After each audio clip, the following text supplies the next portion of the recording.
welcome to the Way to the Truth cast.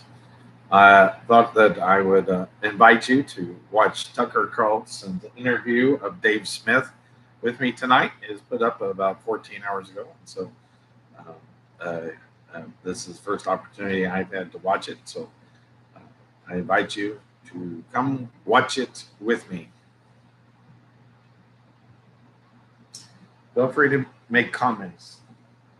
My memory is fading. When were you here last? Well, I like to measure it in coups and assassination attempts. So I was here one coup and one assassination attempt. It's the other way.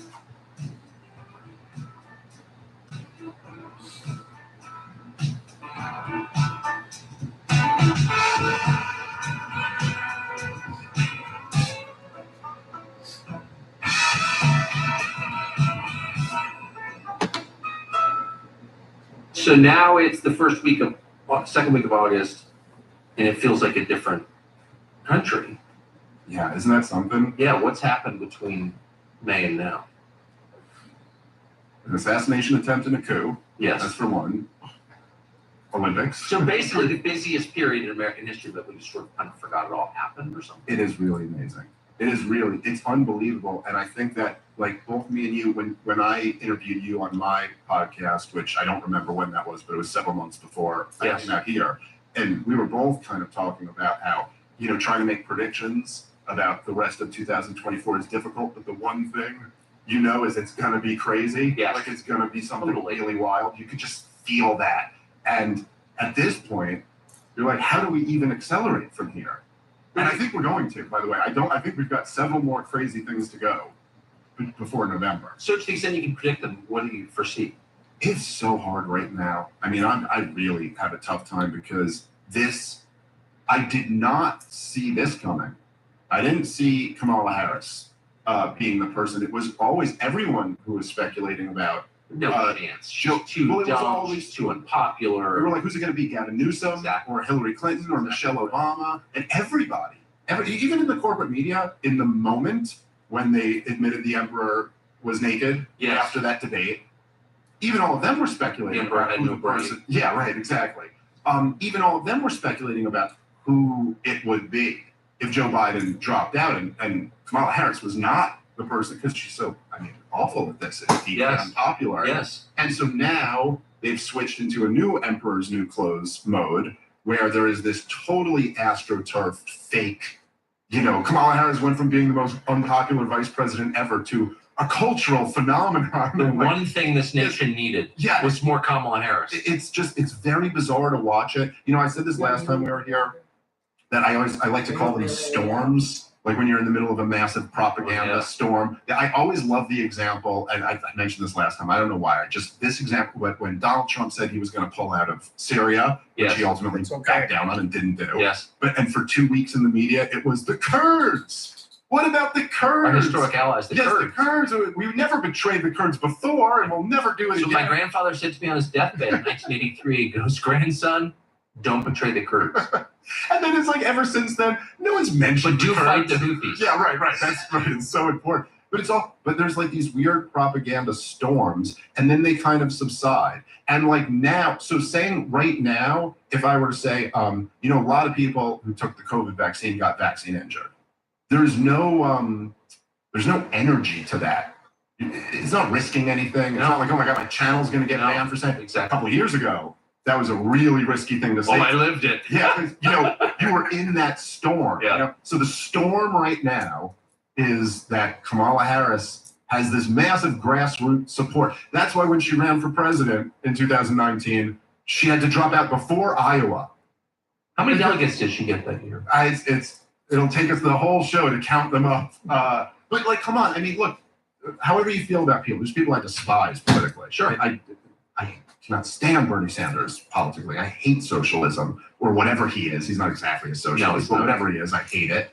But he had real grassroots support. For real. That's why they had to steal it from him. Yes, exactly. Tens of millions of Americans support Bernie Sanders. Donald Trump, however you feel about him, that's right. Real grassroots support. Barack Obama, however you feel about him, had real grassroots support. You know what they all have in common? They didn't drop out before Iowa. Because nobody with real grassroots support doesn't make it to the first contest. And Kamala Harris, it's not as if she was a Bernie Sanders or say like a Ron Paul or a Dennis Kucinich. She had major donors behind her. She took much of the Clinton campaign stuff. I mean, she was touted by the corporate media as like the candidate when she first announced in 2019. And still with all that, couldn't get to Iowa. So in other words, I think the whole Kamala Harris thing is fake. It's all astroturfed. I think if there was a real election today, I don't see how she could beat Donald Trump. But all of that, you know, is so maybe we don't know that that's going to happen. I don't know. Of course, it's not going to happen. But I wonder though if the lesson is maybe we've been taken in by this illusion that it's about people, when really it's about machines, the machinery of the party system, particularly the Democratic Party. And it just kind of doesn't matter what Kamala Harris is like, what her record is, what she believes, what she'll do or not do. She has no role in any of that. She's just a stand-in for the oligarchy. Yeah, I mean, it does feel that way, though. Yes, well, we're kind of running that experiment right now to see how fake it is or how little the people actually matter. I will say, at least with Joe Biden, they proved they couldn't do it with him. Like he was too senile. That's right. To be able to pull that off. So the machine, just like everything, right? Just like the U.S. empire, governments in general, they're not gods. There are limits to their power. The question is like, can they pull this off? It's interesting to me. That is a really smart point, and I'm glad that you said that because it actually makes me feel better. Yeah, well, that's true. There are limits. They're not omnipotent. Yes, that's right. Well, I mean, look, there's lots of examples of that, like every foreign policy decision in the last 20 plus years. Yes. They actually can't do everything. They think that we can do a lot. I mean, we can take down nations. We can't build them. We've learned that. That's right. But, you know, with Joe Biden, there was a really weird mix of things that happened. And one of them is that there is a kernel of truth, just a kernel of truth to the corporate media narrative, which is that obviously, you know, like me and you were talking, I think at least since 2019 about Joe Biden's very obvious cognitive decline. Yes.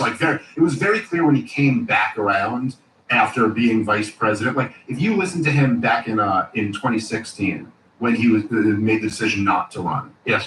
He said it was because, you know, he wasn't over his son dying or whatever. But we know it was really because Obama pushed him out in favor of Clinton, even though it was kind of his turn. Traditionally speaking, he was the vice president.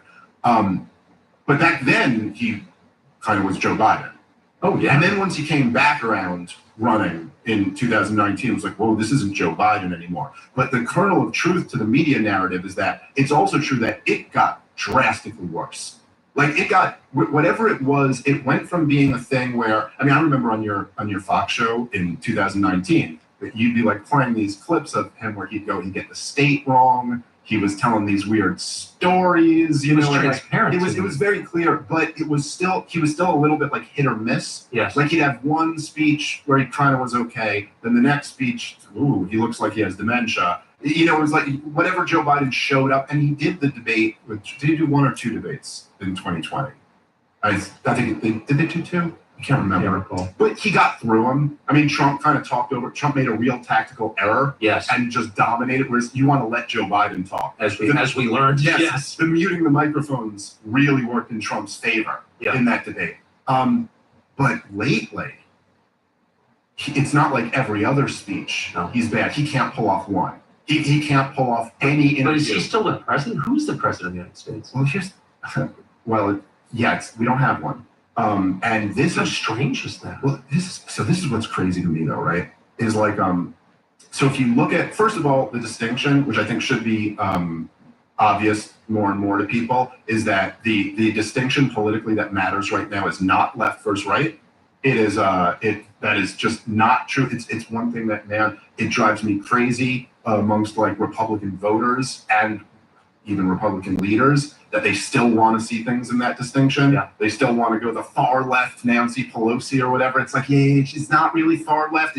She uses far left language, but these people, it's not, calling Kamala Harris a communist or whatever. And I know people were saying this clip.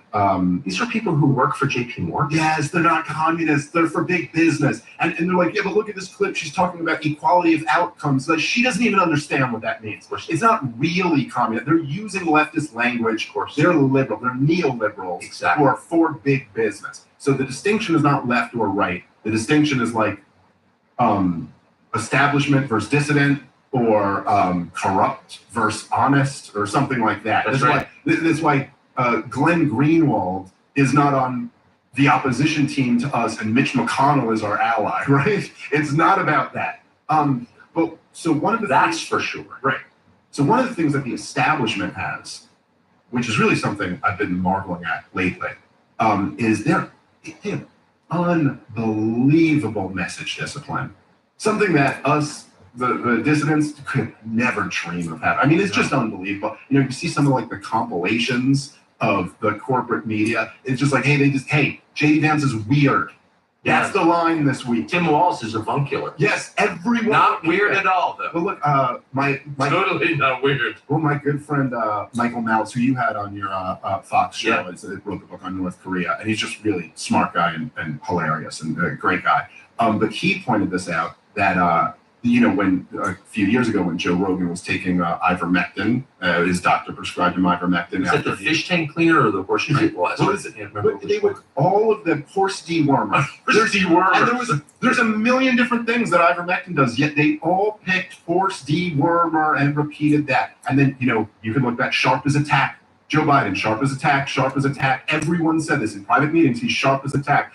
People forget the shortest lived propaganda campaign ever, which was way back last month, was cheap fakes. Yeah. You remember for a week, you were told absolutely. that there are these videos, they're kind of like deep fakes.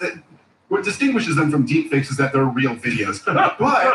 But you see, Tucker, they're trying to make it look like Joe Biden is old and senile, but that's all just bullshit or whatever. So they stay on message. They very much stay on message. Whereas the MAGA movement has nothing like that. And part of that is because Donald Trump's at the top. That's right. Donald Trump doesn't stay on message. That's not how he works. He's a stream of conscious type thinker who goes on stage and doesn't even know what he's going to talk about. He figures it out while he's up there. There's something kind of endearing about that. But more fundamentally, one movement is about the individual, right, and the other is about the collective.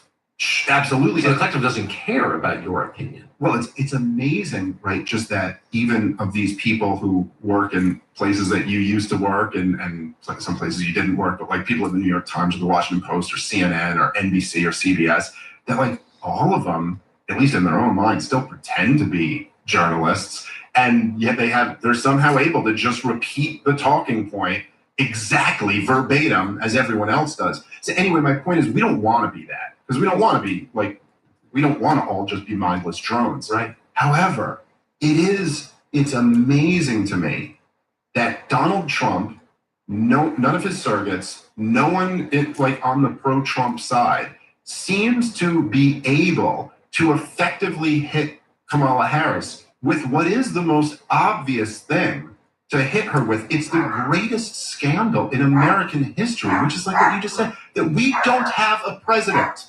The president of the United States, everybody has essentially admitted, is too senile to run for president.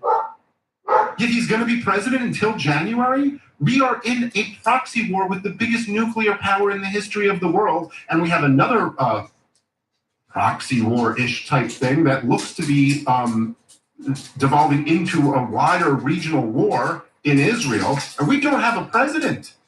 This is like the biggest scandal in the history of the republic, if we're a republic anymore, and Kamala Harris is directly implicated in this. Like, she was one of the major people lying through her teeth that Joe Biden is sharp as a tack in private meetings, and it seems like somehow the Trump campaign has not been able to effectively hit her for this. It's like right there in front of us. You pulling Joe Biden out was admitting that he's too senile to run for president. Yes. And yet you're not invoking the 25th Amendment. This is what it's for. He clearly can't be president. And then what does it say about the machine? That they're quite happy with that. That works very well for them. I mean, there are two levels in which it's upsetting. One is the practical level, which is you probably do want a commander-in-chief if you're on the cusp of nuclear war, which we are. But the other is philosophical and speaks to whether our current system can continue. I mean, we're just admitting now that that we don't have an executive, that we don't need an executive. This is governed, that we are governed by an unelected body of people whose names we don't know, whose motives we don't understand. Like, what? And also, as we that's sort of the end, right? And as we all know, the only reason they pulled Joe Biden is because it became clear he couldn't win. But if he could have won, they'd be quite happy to keep him in there. Like, they like that. It's probably better that they don't have this guy who every now and then might think he's president of the United States. But why is there no curiosity about who they is? Yeah, well, that's a good question. I mean, I can't answer that. I mean, I think most people assume Obama is at the top of that pyramid, but I can't confirm that. We don't know. I haven't heard really anybody in a position of authority ask, like, who does run the government?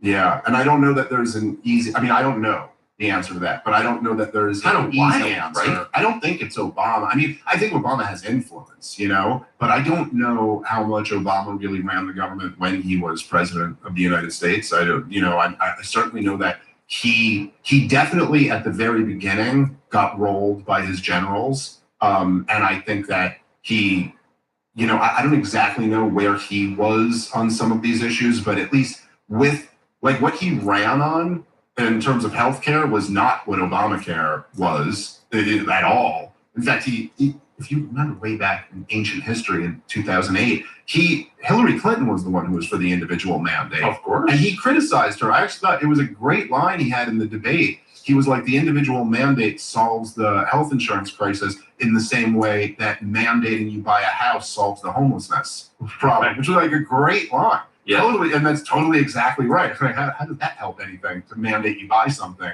that you've already deemed you can't afford to buy? Right.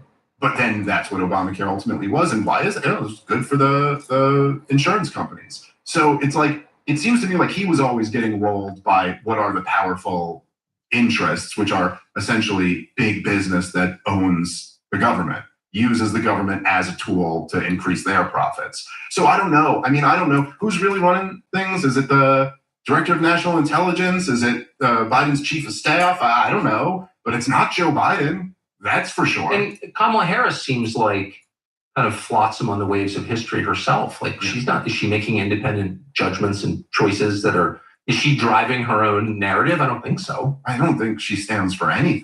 I think she's just like, I don't think there's one issue ever where it's like, no, she believes in this and she's going to stand up and try her best to make sure this goes through. It's kind of like, she was an aggressive prosecutor in California, but if she was a prosecutor right now in California, I'm sure she'd be one of these progressive prosecutors. It's just like, which way was the wind blowing? Is that the thing to get me more power? So they always tell you it's the most important election of your lifetime, but of course this one actually is. That's demonstrable. And it's also, because it is so important, being censored at every level by the tech companies. We were thinking about this a couple of months ago, and we thought, why not get on the road live in front of actual people, live audiences, coast to coast, a nationwide tour where we can't be censored. That'd be good. It would also be fun. So we're doing it. We're going to be on stage with some of our friends, some of the most fascinating people we know, the most recognizable people we know, responding to what is happening in America this September in real time. It'll be just like the podcast, but it's going to be live. So we're excited to announce our friend Larry Elder is coming to join us in Milwaukee, Wisconsin. Our friend John Rich be there with us in Sunrise, Florida. We're adding more stuff. She's added another stadium show in Reading, Pennsylvania. We'll be joined on stage by Alex Jones. They tell you what Alex Jones is like. Have you seen him in person? You should. Make up your own mind. It's going to be fun as hell and interesting and intense, and we hope you will join us. Go to TuckerCarlson.com right now to get your tickets. See you there. Before we get into the details of what's actually happening right now, just to speed ahead a year, no matter who wins, does anybody believe that our system functions as advertised? I mean, do we know too much to sort of continue? It's a good question. And, I think our system has worked this way for a very long time. What's really drastically changed is that people have really woken up to it. Yeah. It's a mix of several things. Obviously, like the internet is a huge part of that, and social media and stuff like that. And then also just the Trump phenomenon of the kind of the deep state coming out of the shadows to some degree, you know. And even I know I've heard you talk about this the clip before, and I've played it a million times on my podcast. But where Chuck Schumer was on with Rachel Maddow, and he says the thing, which is an amazing moment, because if you look, she goes off script. And she asks, and she even says before she asks the question, she goes, I don't mean to put you on the spot here, but President-elect Donald Trump, this is in January of 2016, he's won the election, but he's not president yet. Because President-elect Donald Trump was just tweeting, you know, whatever, talking shit to the CIA or whatever. And he just off the cuff in a real moment goes, I would not do that. It was like the most honest thing Chuck Schumer's ever said. It was amazing. It was 6 ways to Sunday. Back at you. But I never really believed, I mean, I was an idiot, obviously. I didn't really believe any of that. I was hunting probably 10 years ago down in South Texas, right in the Rio Grande on somebody's ranch. And this guy comes out with a box about this big and an aerial, like a fiberglass line that went up. And the end of it was connected to a raccoon tail. And it was a coyote call. And they turned this thing on and it made the sound of a dying animal. Like just hard, like from the depths of Hades, these sounds. And then this tail would whip around in the air like it's the weirdest thing I've ever seen in my life. And out of nowhere, within about 3 minutes, all these animals showed up. There's a big cat, all these coyotes. And I thought, that's kind of what Trump is.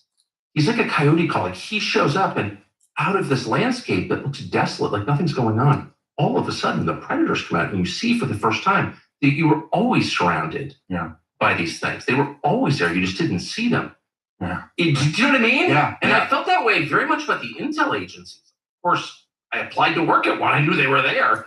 But I really had no idea the degree to which they were running everything. Well, I think that's exactly right? So it's like, it's not, so like say in like the 90s when I was a kid, and if my parents, you know, had, you know, like they used to always have a Crossfire, was before you were on it, was the Pat Buchanan. And Tom Brady. They'd have that on or whatever. There'd be, and they knew the CIA existed. It's not like they weren't aware. And they were like, it's a super secret spy organization that does super secret spy stuff. You know, like they kind of knew that. Against our enemies. Right. But it was never like a thought, like, okay, the presidential election between Clinton and Bob Dole is coming up. How much is the CIA just crafting the illusion of what we see in front of us? That never would have been a thought. Now, that's a thought that's in a lot of people's minds about, like, the whole thing is fake. There's a great quote that your CIA guy had when you asked about the Kennedy assassination. It's such a great line. Because, yes, the government was involved. It's all fake. It's all fake. That's the perfect line to describe. So, but we know that. I mean, I think people know that. They know that. And that's why everyone's going crazy and really getting down these rabbit holes. I understand why. But, like, how does that ever change? Like, once you know this, can you unknow it? Yeah, that's a really good question. And I don't think so. I don't think you can put that toothpaste back in the tube. I think ultimately that's probably, at least at this point, that's Trump's great accomplishment, you know, for better or worse. I think it's for the better. I think it's better to know things than to be in a state of ignorance. But there is no getting away from it. And it's past the point, especially for Trump supporters. I think we're way past the point of them ever believing the system is real. Like even in 2020, if let's just say hypothetically that the election was completely on the up and up and there was no, you know, fraud involved in the election. Mark Zuckerberg didn't spend $400 million. Well, no, but I'm saying that stuff we know is real, right? Even the Time magazine piece that they ran. Yes. Like, so if you had a guy in Donald Trump, or the entire media class and political class told you that it cannot be this guy, and not just like your opposition, like Mitt Romney, the last nominee before him said anyone but this guy. Everyone said you can't have this guy, and the voters decided no, we want this guy. This is who we want, and so they framed him for treason. They framed the sitting U.S. president for treason with a foreign hostile power. That completely collapsed. It's weird. You don't hear anything about that anymore, right? Isn't that just that in itself so crazy that Vladimir Putin's plant is possibly going to be president again and no one in the media is even mentioning that as a thing, and yet also not apologizing? Like, it's like they're not. How can you do neither of those things? How can you either say like, oh, Russia's about to have control of the White House again, or hey, we were wrong about that whole Russia having control of the White House thing. But anyway, so they frame him for treason. They impeach him twice. They raid his home in Mar-a-Lago. They, all these things that happen. How would you ever, after that, if Trump loses, let's say, how would any Trump supporter ever accept that this was real? That he had a real, you know what I mean? That our team actually lost and your team actually won. It's always going to be viewed as like what it is. Well, so you made such a smart point at breakfast, which I wish we had filmed. It's great. But about how there's no effort by the establishment in Washington, both parties, to win over people who support Trump. There's no effort to convince them, to cajole them. It feels like the people who run the country actually hate a lot of the country for real. Yeah. And there's, I was thinking about this. I recently rewatched Pat Buchanan's speech from the 1992 convention, which was an amazing speech. And first, he was a speechwriter for Nixon. He was really, really good at writing speeches. Like that was kind of his thing. And it got the media flipped out about it. They called it the culture war speech and all that. It wasn't like really that culture war-y, really. But there was this one point where he said something along the lines of he was talking about being on the campaign trail. He had run and challenged George H.W. Bush, and this was him coming back in to throw his supporters behind H.W. A mistake in my opinion, but gave a great speech regardless. But he said at one point that he was out there, and he was talking to people who were really struggling. As he was running, there's some woman who was talking about how she lost her job, and they were going to maybe take her kid away from her. And then there was some guy who worked at a plant that was going to close down. And he was like, please save our jobs. And it's kind of like touching moments. And his message to the Republicans was like, look, like these people are our people. They're our fellow countrymen. And we have to get back in touch with them. And he said at one point, he goes, they don't expect miracles from us, but they have to at least know that we care. Like that's kind of, and it's amazing how little it takes. Like one of the things about this Walz guy, which he is, one of the things that I think is one of the reasons why they picked him, is that he at least gets that you're supposed to talk about issues that maybe regular people might care about, and it almost, this is why some of these old distinctions aren't as meaningful anymore. I mean, don't get me wrong, like I'm for laissez-faire free markets. I'm a libertarian. I do not like socialism.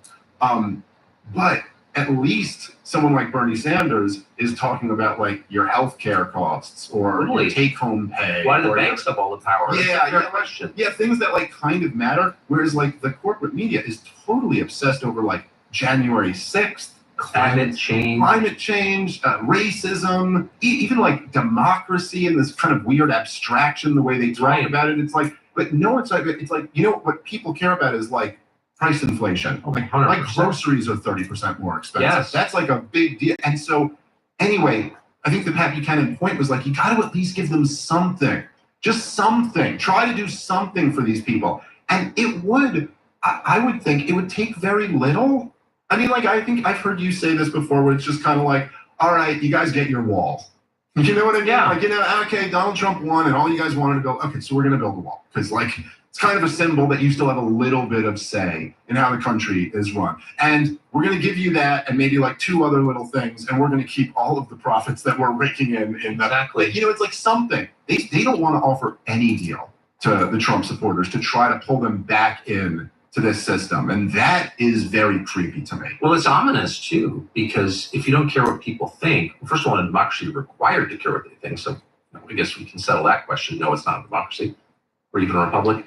But if you don't care, then you can kind of there's no limit to what you can do to them. Yeah, well, that's right. That's right. But also even whether it's democracy or not, because obviously we're not a democracy. And obviously we're not a republic. We're an oligarchy that's a world empire. And that's really how you would describe America. But even in an authoritarian dictatorship, there's limits to what you can do to your people. Right. I mean, there's like you have to at least convince them that you're doing something on behalf of them. Otherwise, people won't put up with it anymore. It requires a lot of force to rule in a true autocratic way. And even in Middle Eastern theocracies, I've seen it. The king or the crown prince or the guy in charge takes the temperature of the country. In the UAE, every week, the head of the country has to sit there while people from the provinces come in and complain to him in his house. Right. And it's not just a kabuki. Like you have to keep in touch with what people want, and you sort of have to deliver some percentage of it, or at least pretend you are, right? Yeah, you'd think so. I mean, it's kind of like, in a friendship or a marriage or a business or anything. Well, they're just like, how about some more suffering and degradation for you? Would you like a little more of that? Yeah. And that makes me worry about what happens if she wins.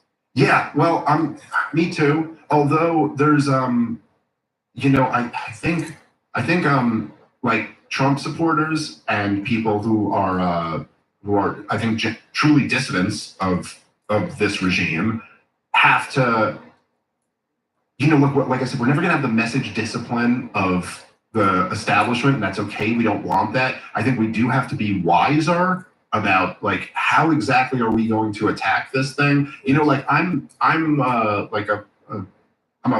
hardcore libertarian, and that's a very small group of people in this country. There's some, but there's not that many. No, we can't. Now there's enough that like Donald Trump came to the Libertarian Convention because it's presidential elections are close these days, and any little block like helps. But if you're talking about like Trump supporters, it's okay. Hey, you got tens of millions of people in this country, and you could see where there's real lessons to be learned from last year's the boycotts of Target and Bud Light. And just in that, forget even like politics, just in terms of being consumers. Hey, look at the power you guys have. If you decide to do something, you can really do something, and you can change the direction of the culture, the direction of the country. But you got to be really smart about when you decide to do it and who you decide to go after. And it was frustrating to me to see, like, so Donald Trump gets shot in the head, does this. And it's the reason why he's alive. If he hadn't done that, his brains are blown out on national television. Now, what we know about this, and obviously there's a lot more to uncover, but let's just say best case scenario, it was a wild failure. Like a failure that you really can't even imagine. Have you seen some of the videos? This kid is walking around and scoping out the area for over an hour before he's there. He's allowed to be on a roof that's 150 yards away from the former president of the United States of America. People on the ground are screaming. This guy's got a gun. And but Joe Biden's employees allowed it. Right. Joe Biden's employees, yes, they're executive branch employees. And also take into account all the other things that they've done to this guy, and then they allowed this to happen. Yes. And 2 weeks later, all of right-wing Twitter is up in arms about some trannies in the opening ceremony of the Olympics. And it's like, guys, focus. Come on, man. I don't like that stuff either. And I think it's awful that they're shoving that in everyone's face. And that shouldn't have been at the opening ceremonies. But hey, no. Outrage is a finite resource, just like everything else. And we are outraged about this thing. Not that. We're outraged about this. Right. And all it would take would be a little bit of focus. Okay, we're not going to have the message discipline of the corporate media, but just a little bit of focus from the dissidents to just pick 4 things that we're going to focus on, all of our energy like that. We're getting to the bottom of that assassination attempt. What the hell happened there? They could do it. We could figure that out. This isn't Kennedy, where we have one, film that we have to all rely on. We got a bunch of different camera angles. We can track this kid's cell phone. We could do all types of different things. And to me, my first message to every America First type or even or the Glenn Greenwald, true leftists, or anyone who's kind of a dissident of this regime. It's the rule is we only support America First non-interventionist candidates. And anybody who has anything to say to you about war with Iran is your enemy. You're not on their side and you're not supporting them. You will not support Lindsey Graham. How the hell, let a Democrat get in. Who cares? Is it any worse And Lindsey Graham, no. Would be much better. Probably better. Of course, because it's more straightforward. I completely agree with you. Completely. And it is the neocons. It's all the Republican Senate committee chairmen. It's Lindsey Graham. It's Mitch McConnell. It's all the creepy war worshipers who will immediately, on every other issue, whip around and betray you. Yeah, no, that's exactly because they're right. fundamentally corrupt, and you just don't agree with them. And maybe some of them are nice people. I haven't met any, but I'm sure that they exist. But yeah, they shouldn't be in the coalition. But to the assassination, it seems like the difference between climate change or equity or systemic racism and assassination is bullets are real. We can measure their trajectory. We can measure their effect. We saw it on video. Like, that's actually real in the way that war is real. Violence is real. And so that's got to be at the top position of concern, right? Oh, yeah, 100%. And I don't understand how we could just glide right past that. Yeah, yeah. What do you think actually happened? I got to say, it's just, it looks like it is what it obviously is. Yeah, I agree with that. I mean, I don't know. Like, I don't know enough to prove the case. I did see there was, I can't remember who, somebody at the Blaze, they had reported that, because, it's not just the government who's tracking your phones. It's like a million, every app is tracking your phones. You can buy the geolocation. Yeah, so they had a phone from the shooter's house that had gone to DC and been at this spot that's like known to be where FBI meets with like their informants and stuff like that. Right down the road from FBI headquarters. Yeah. What are we looking at here? And then of course, it's like, look, let's just say there's a serial killer in a neighborhood and they've killed like 11 people. And then there's a 12th person who's dead and you see that serial killer leaving their house on video. It's like, okay, I'm not saying that's maybe not enough evidence to go to a court of law and prove beyond a reasonable doubt that this person killed them. But I mean, like, if we're all just looking at that, we're like, I'm pretty sure, my starting assumption is going to be that guy did it. You know what I mean? And like, it's just listen, you predicted this a year ago. Yeah, or it was pretty obvious. Like, we're obviously on the trajectory to ending in an assassination. Yeah, it's not hard. And so then when it happens, it is pretty difficult to not go, all right. I mean, because if it's not that, then you're saying, okay, so what explains this guy being a block away from the FBI building?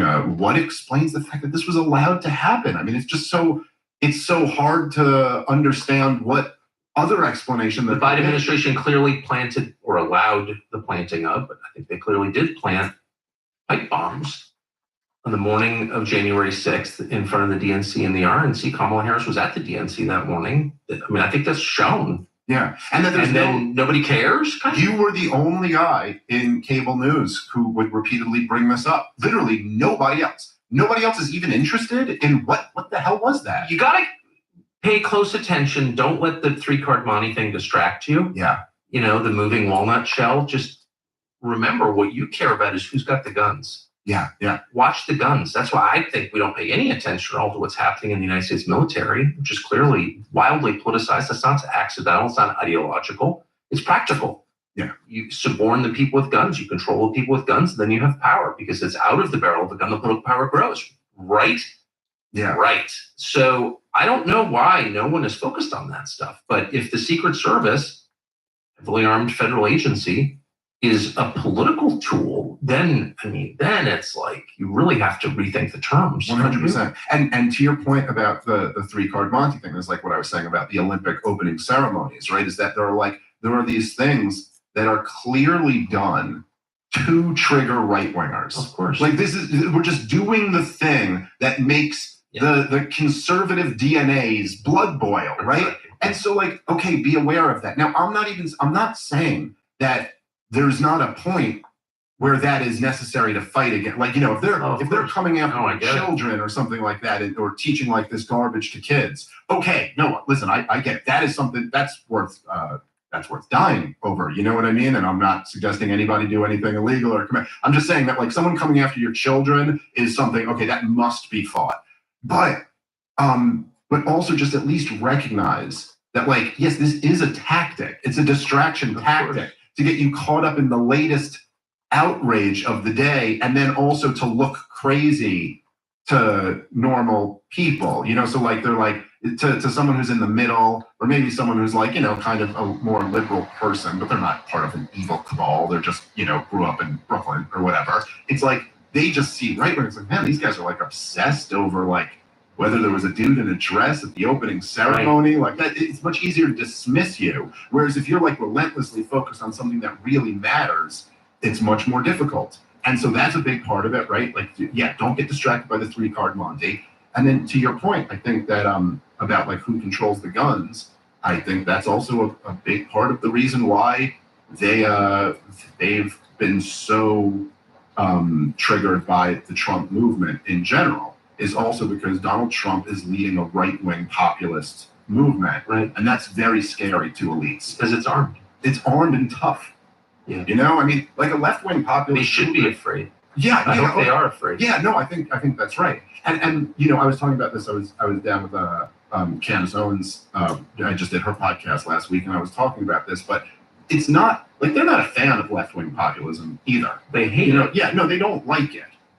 They don't. I mean, we went to war with Russia to hide the fact that they rigged the primaries against Bernie Sanders, a left-wing populist. Like that's right. And there's a reason why they rigged the election against Bernie Sanders. There's a reason why he was unacceptable to them. But they didn't freak out quite the way they did over Donald Trump. And I think a lot of that's because if you look at the people in Bernie Sanders' movement, what are they going to do about it?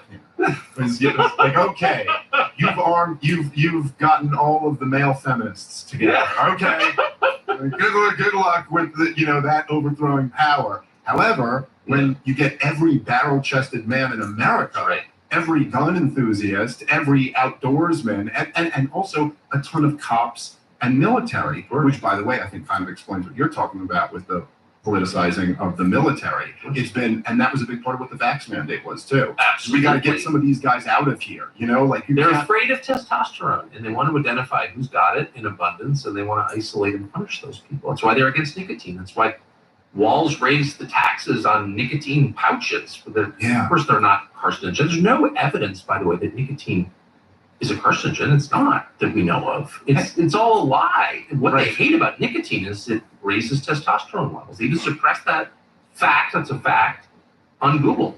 Google nicotine and testosterone and see how many results it takes you to get to the core truth, which is, yes, nicotine use raises testosterone levels. Man, it is way, way down. And that's not an accident. They're afraid of testosterone. Yeah. No, listen, 100%. That's like completely right. And even on top of, like, say, cigarettes, where like there certainly is some evidence that like cigarettes are very bad for you. There's overwhelming evidence. Yeah, they are. Yeah. Don't smoke cigarettes, although it is cool. It's really cool. I miss it. Vaping is so lame. Every time I do it, I wish I was just smoking a cigarette. But anyway, okay. But the trade-offs, exactly. Trade-offs makes my wife happier, so it's worth it.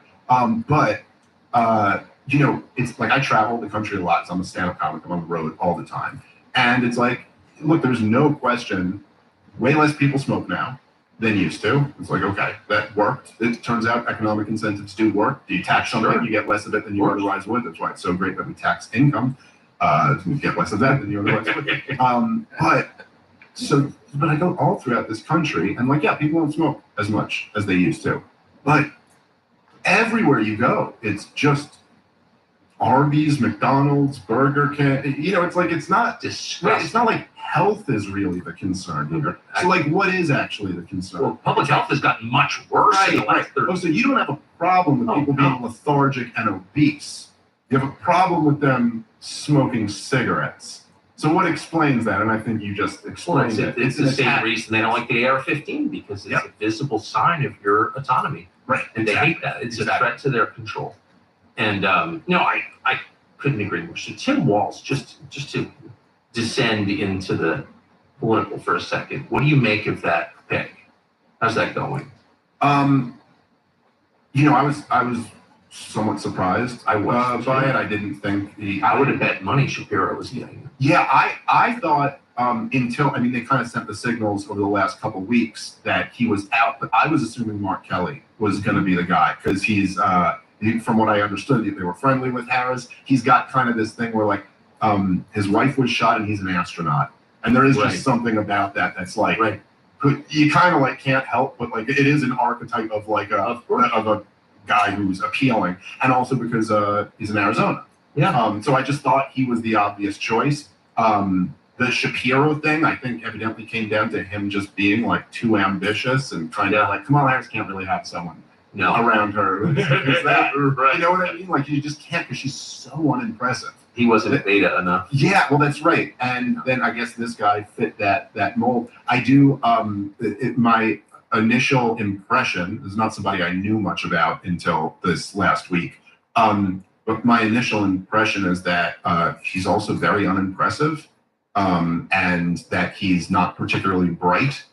And he does, at least, as I mentioned, he does at least seem to understand that you got to try to talk about stuff that people actually care about. Yeah. And he understands that we live in a populist moment. So he's trying to be kind of a populist or present himself that way. But I just think the thing is, I think it's totally fake and astroturfed. And the idea that we're supposed to,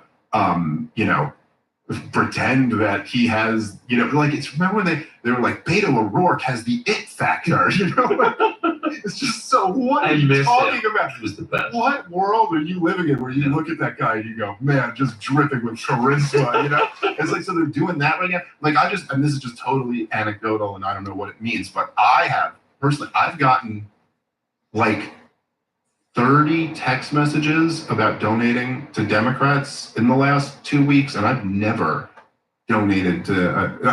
I donated to Tulsi Gabbard when she was running in 2019. It was like the thing where you needed individual donations to make the debate stage, and I just wanted her on the debate stage. They're doing all types of maneuvering to give the impression that there's, enthusiasm and support for these guys, including things like having, I don't know, I'm out of touch and all that, but having like all these like rappers or whatever at her event. So you get a bunch of people who are like going to see, the rapper, and then you go, look at all these people coming to Kamala Harris's event. They have all of their like techniques that they use. I think it's fake. All of it. Well, that Walz guy, I don't want to be too unfair because I don't know him and I don't have any hard evidence. He's a weirdo. That guy's weird. He seems very I'm strange, sorry. yes. There's something not right about that guy's personal life. So I hope I'm wrong because I don't want people like that with power. But most people I know with power in Washington have personal lives who would not withstand scrutiny at all. But I think that. But I can't get past the core fact about Walz, which is he presided over, allowed the biggest city in the state to get burned down. And seemed to not only allow it, but kind of support it, Did you see the video of his wife saying, I kept the windows open so I could smell the burning rubber from the riots? I did not see that. The wife whose hand he shook. Oh my God. By the way, I know it's... let's be... picking on a little thing, but who the hell shakes their wife's hand? Well, Kamala Harris and her fake husband kissed each other with masks on.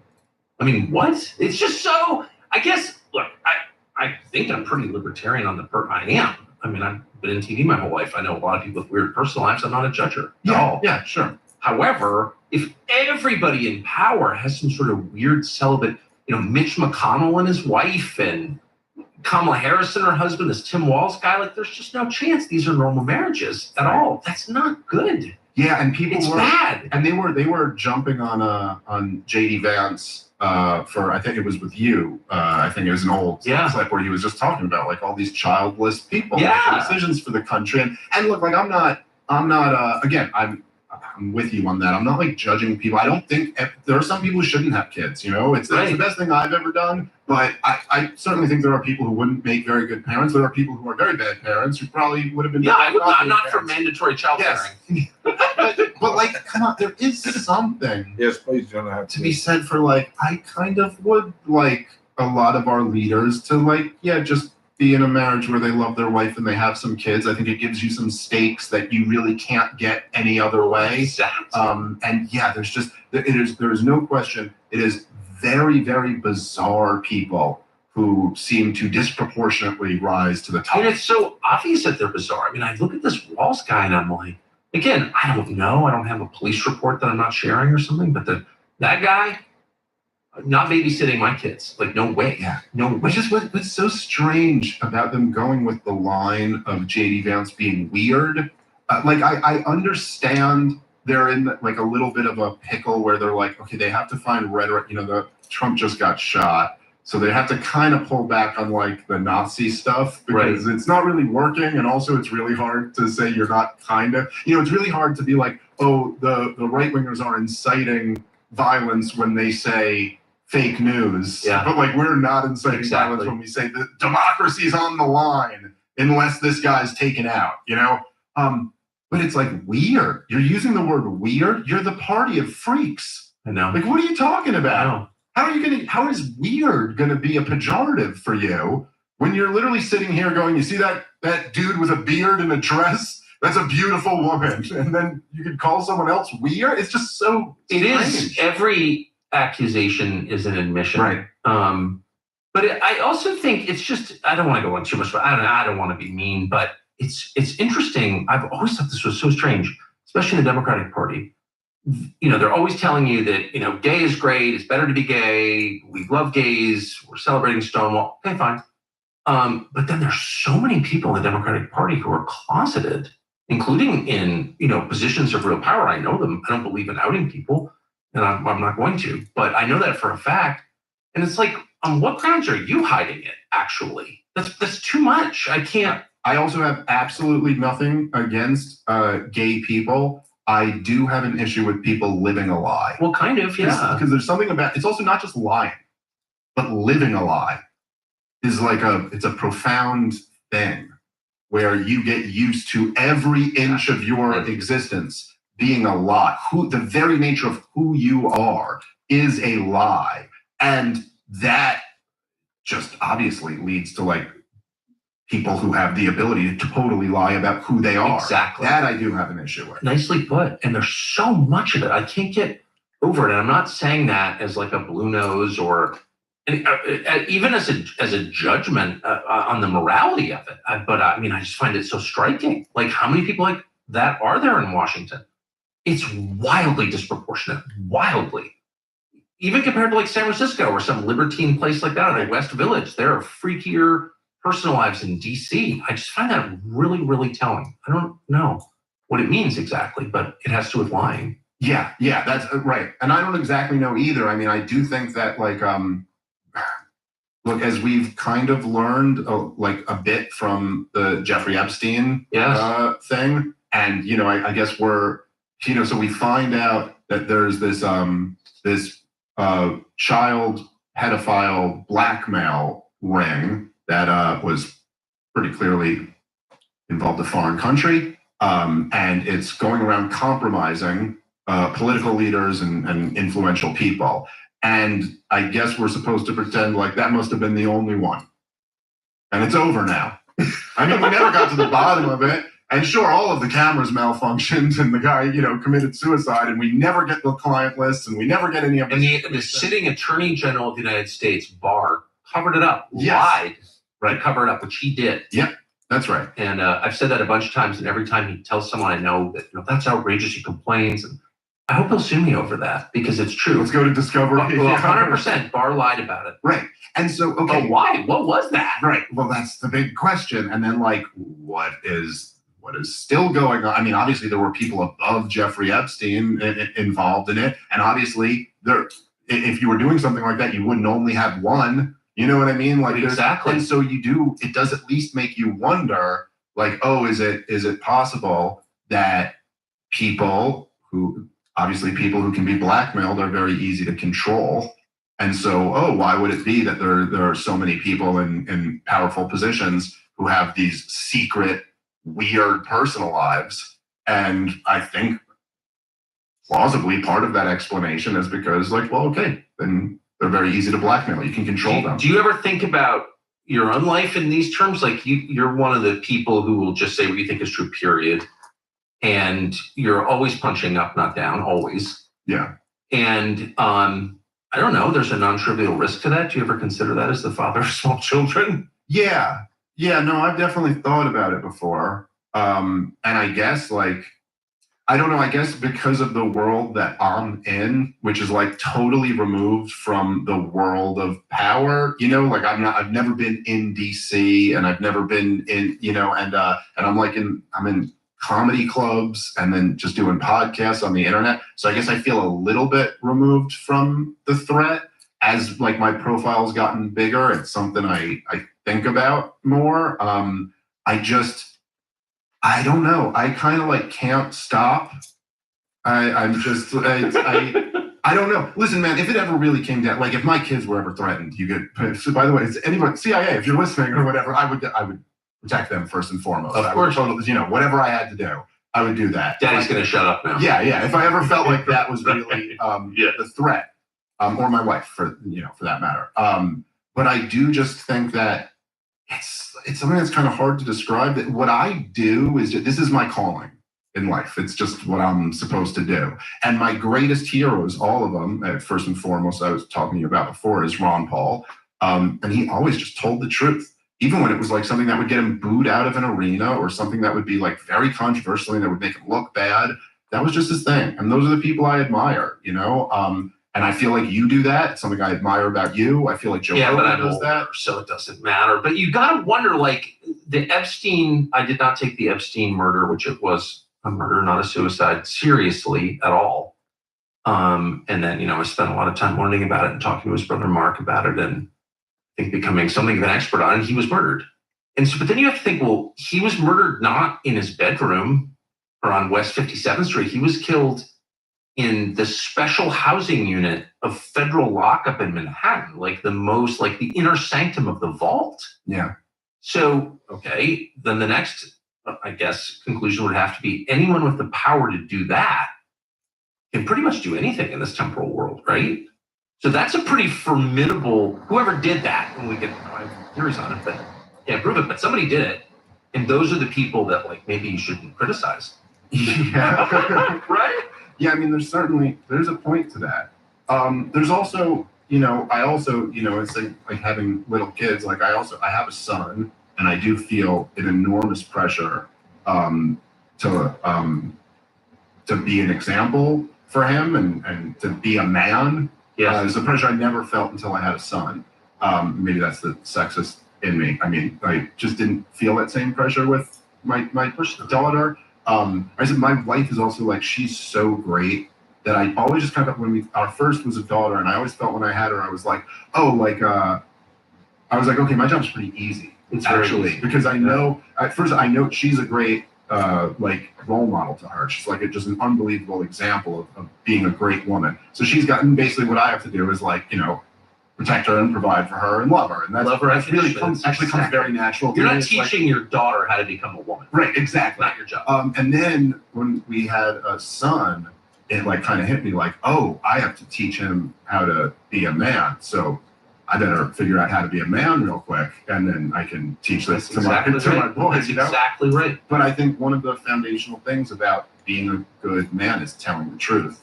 And even when there's some risk involved in that. So I do also feel like kind of a pressure that it's like, well, no, then those are the people that are exactly who I should be for this right thing. That's exactly right.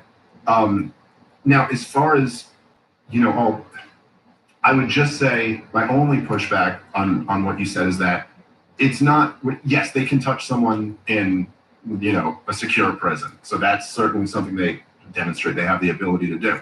Also, I don't know that it was ever supposed to get to that point, and I don't know that we're supposed to know about it, and we're supposed to be having this conversation right now. Right. So clearly it didn't go exactly according to plan, right? That's a smart point. So that's the kind of silver lining in all of it. So if you try to figure out what the U.S. will look like, next year, 26, and into the future, worst case is kind of what's happening in the UK right now, it seems like. Yeah,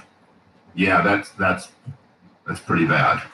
Well, people getting arrested over Facebook posts. Yeah, and this is why, people, particularly like the dissidents that I was talking about, you really got to be smart in the way that you fight these things. And so, I was talking about when there was one of Donald Trump's trials. There was a big kind of group of Trump supporters who were outside protesting, and I remember I tweeted that day, and I was like, hey, dear Trump supporters, if you happen to see a barrel-chested man outside screaming, storm the courthouse, just go ahead and don't storm the courthouse.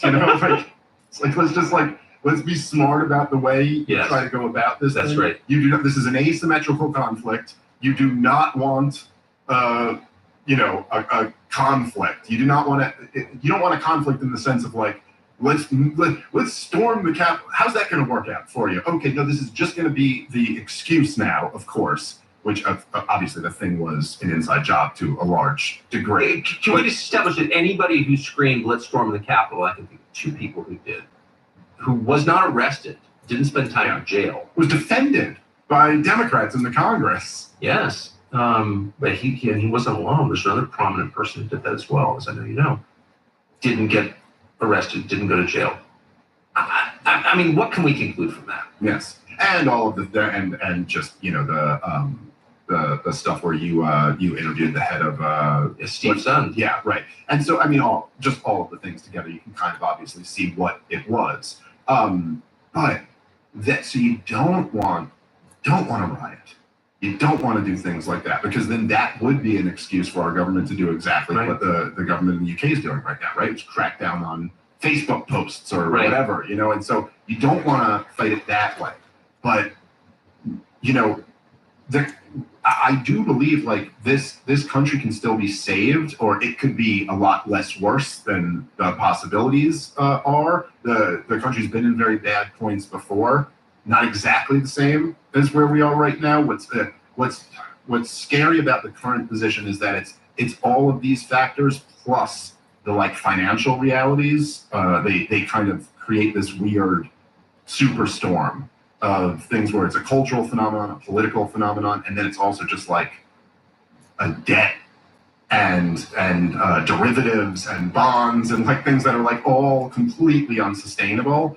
But I do think that like I was saying, like we have a big opportunity if we could really just focus and kind of get people who we have these giant platforms like this show. It's really incredible. I don't think you can overstate how amazing it is that like the dynamics have shifted technologically and culturally to the point where, say, someone like, okay, so Bill O'Reilly, obviously a very different person than you, and was never a critic of the regime in the meaningful way that you were at Fox News, but he was the #1 cable news show at the 8 p.m. hour at Fox News. And they fired him, and he largely went away. I know he's still got his show. He's still got a little bit of an audience.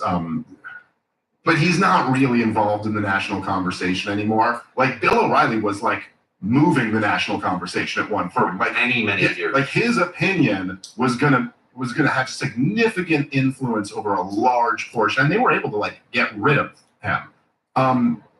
You, on the other hand, were the #1 show on Fox and cable news, the 8 p.m. hour. They go, we're going to do the same thing to you, and you're like many times bigger than you were at Fox. That's a crazy thing. That's like that signals something is totally different about the dynamic. Well, that's primarily a technology change, I think. That's certainly a big part of it. That now there was. It's also probably has something to do with you having a younger audience than him, because Bill O'Reilly's audience was much older, and it's much tougher to get that audience to go over to the internet. I think that's they just don't understand it as much. It's a different moment, and yes, television is just is obviously on its way out anyway. So my timing was not that I was in charge of it, but it turned out to be good. No, I mean obviously, look, a lot of it was things that you were in control of. A lot of it was things that you weren't. Mostly not in control of. But the fact that we've got these kind of like alternative platforms now, which really aren't even alternative. I mean, this is kind of the mainstream. Oh yeah. I mean, it's not. Ryan Stelter ain't the mainstream. No, you know what I mean? It's like so. It's you and Rogan and Candace Owens' show is like taken off, and there's all these like big shows. Yes. And so okay, we've got a new tool in our disposal here, and it's like. Part of the thing that's so frustrating to me, which watching Trump's campaign so far, is it's like, I don't know who he has running this thing, but it does not have the brilliance that Steve Bannon had in 2016, where they really figured out like this is the lane you run in. And and there's so many things about and so anyway, I guess what I'm saying is that like these audiences, man, need to pressure Donald Trump right now to be better and to run a smarter campaign. So if you're Trump, what do you run on right now? Okay, the whole appeal of Donald Trump was that he was a giant middle finger to the establishment who's failed on everything. There was a reason why people wanted a big middle finger to them, because they failed on everything. And just look at in the 21st century alone, what has the ruling elite handed the American people? I mean, like, they failed on 9/11. They then used 9/11 to fight a bunch of wars they already wanted to fight that were catastrophic. Yeah. Just absolutely disastrous. They used it to oppress their own population. Yes. They stripped us of all types of basic liberties that we took. Humiliating us at the airport. That's right. Yeah. Then they handed us the greatest financial recession in 100 years. They gave us the Obama recovery, which was like the most, crony recovery built off 0% interest rates and record high government spending. So the recovery essentially was Wall Street and the suburbs of Washington, D.C. Yes. Then there's the rise of wokeism, all this insane stuff that they're pushing on people. Now they've given us this disastrous war in Ukraine, all this stuff, right? They literally created COVID. Yeah. Yes. And then stripped us of our civil liberties in the name of fighting something that they created in a lab with our supposed enemy, China. What? They created the thing. Yes. It allowed, and I don't mean intentionally because I don't actually think that's the case. I'm not suggesting. Who knows? But they allowed the conditions for this to happen. And then used that to have the biggest crackdown on the liberties of the American people in our nation's history. And all on the basis of pseudoscience. It was all completely wrong. Then this vaccine, they tried to force into as many people's arms as they could. That was totally sold off lies and was actually somewhat dangerous and totally unnecessary for the vast majority of people. So they've given all of us. So like the lane here is that you, Donald Trump, represent the repudiation of all of that. And that's how you won in 2016, obviously pre-COVID, but that's how you won in 2016. You were a repudiation of the Bushes and the Clintons, not just the Clintons, not just the Democrat establishment, but also the last Republican president. You got on stage and said he lied us into war. I mean, like, this is what gave you that energy. This year in the campaign, I mean, look, however you feel about Israel, the fact that Donald Trump has made the whole campaign, his convention is the pro-Israel convention. And then it's like, oh, Kamala Harris, she's a Palestinian. Chuck Schumer's a Palestinian. They're all a bunch of leftists. It's like, well, now what? You're supporting the status quo, which is that America supports Israel. That's what every powerful person in DC believes. All of them, including Kamala Harris, by the way, who's a part of an administration that is completely supporting Israel's war in Gaza right now. Like, what is this weird invention? And then he even frames it as they're all these left-wing socialists. They're all so he's almost like putting himself in the position as the defender of the establishment against the radicals who would overthrow the establishment and have a revolution of the workers or something like this. None of this is, first off, it's not true. That's not at all what's going on. They're the defenders of the establishment. Exactly. Yes, they use some left-wing rhetoric to pit people against each other and create a culture war to distract from their terrible policies, but they're not Marxists. This is so ridiculous. You know what I mean? And so, like, first of all, look, Donald Trump, I'm not saying... It's painful to hear this because it's so true. Well, look, I'm not saying you have to come at... You don't have to be me, okay? And you don't... It's just objectively true. Well, you shouldn't be me, by the way, because if you were saying what I think, it probably wouldn't get you elected. You know what I mean? You can come out there and say, we love Israel. We will always defend Israel. Israel's a great country. But we're not funding aggressive wars around the country. What does that have to do with anything? I just don't see why it's even relevant. But if you want to be the anti-establishment guy, you can't take the establishment position. Okay, so that's where you're speaking the deepest level of truth, in my opinion. You are not the incumbent. The incumbents have wrecked the country. Yeah. Off the cliff is not too strong a metaphor for what they're doing. And you're opposing that. So hoist the middle finger. You're opposed to that. You are not on the side of the establishment. I don't understand why. That's just not hard. I put that on the refrigerator and meditate on it every day. Well, I also will say one of the things that was kind of magical about Donald Trump's 2016 campaign, which really, I mean, it can't be overstated how amazing what he did was. However you feel about him. Yes. And the guy on a shoestring budget went out there and just through use of social media and his kind of bombastic personality was able to completely dominate the news cycle and took out the Bushes and the Clintons, the two most powerful political families in modern American history. He took both of them out in this crazy upset. But part of the way that he did that was that there were these issues that were like overwhelmingly popular that no one else wanted to touch. It's like it was like if there was like a poker game and there was just like pocket aces that like everyone's like, I don't want those cards. And then Donald Trump was like, I'll play those cards. Those are very good cards. I'll play. How about build a wall? Let's stop the flood of illegal immigration. Like, how about we can have immigration, but like we get to decide who comes in and doesn't come. It's wildly popular with people. Open borders aren't popular. No. It's hard to even find polling on them because it's so unpopular that people won't even ask the question. You know, like they ask, like, do you want higher levels of immigration or lower level? But the only polls I've seen, it's like single digits. You know, maybe 7% of people support open borders, maybe less than that. But so he had to just plainly say, hey, we shouldn't fight stupid wars. It turns out that's a wildly popular position. Yes. However, I will say with this, the majority of Americans don't want to support Israel's war in Gaza, but he won't play that card. For whatever reason, maybe it's because he believes it, maybe it's because Jared Kushner convinced him of this, or maybe it's, I don't know. But he's not going to play that card and just say, hey, we're broke here.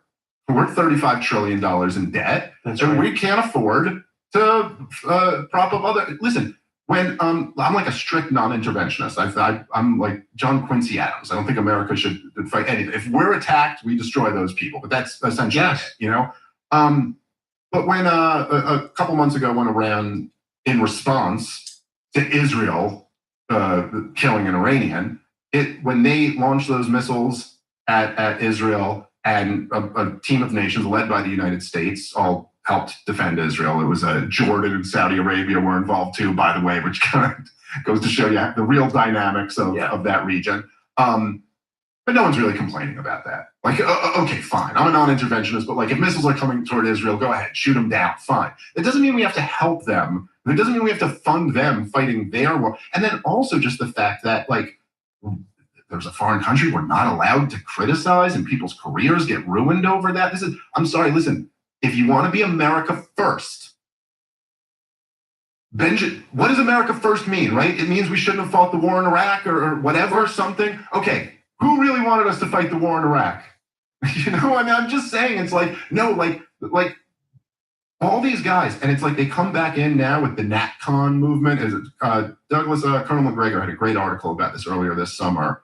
He co-authored it in the American Conservative. But it's like all this new NatCon movement that has all this kind of like pro-Israel stuff coming into it. It's the title of the piece is Neoconservatism by Another Name, which is a great piece. Everybody should go read it.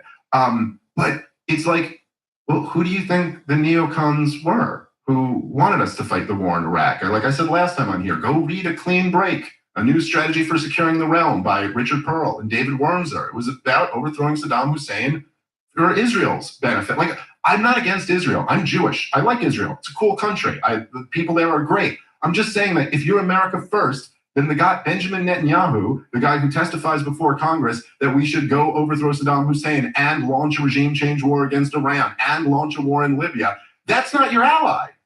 The whole America first thing is that we don't think we should go fight all of these stupid wars. Unless they help us. Right.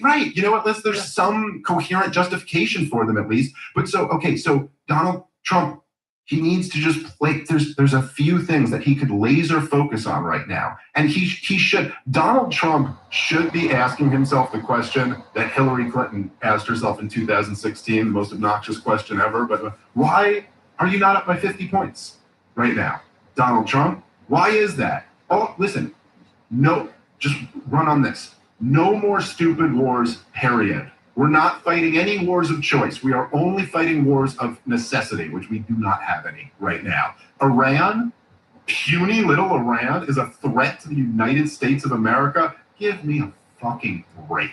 Come on. This is too ridiculous. And he should, if anyone should, he should have the courage to say no that. pushback from anyone. Well, that's on what I'm the question saying. of going to war with Iran. So if you have a highly motivated force pushing for something and there's no organized resistance to it, that force will prevail. Yeah. And what I see is a bipartisan push, Republican and Democrat push toward war with Iran. No even attempt to explain why this is in my interest, why I should send my 4 draft-age children to go die in Iran. Yeah.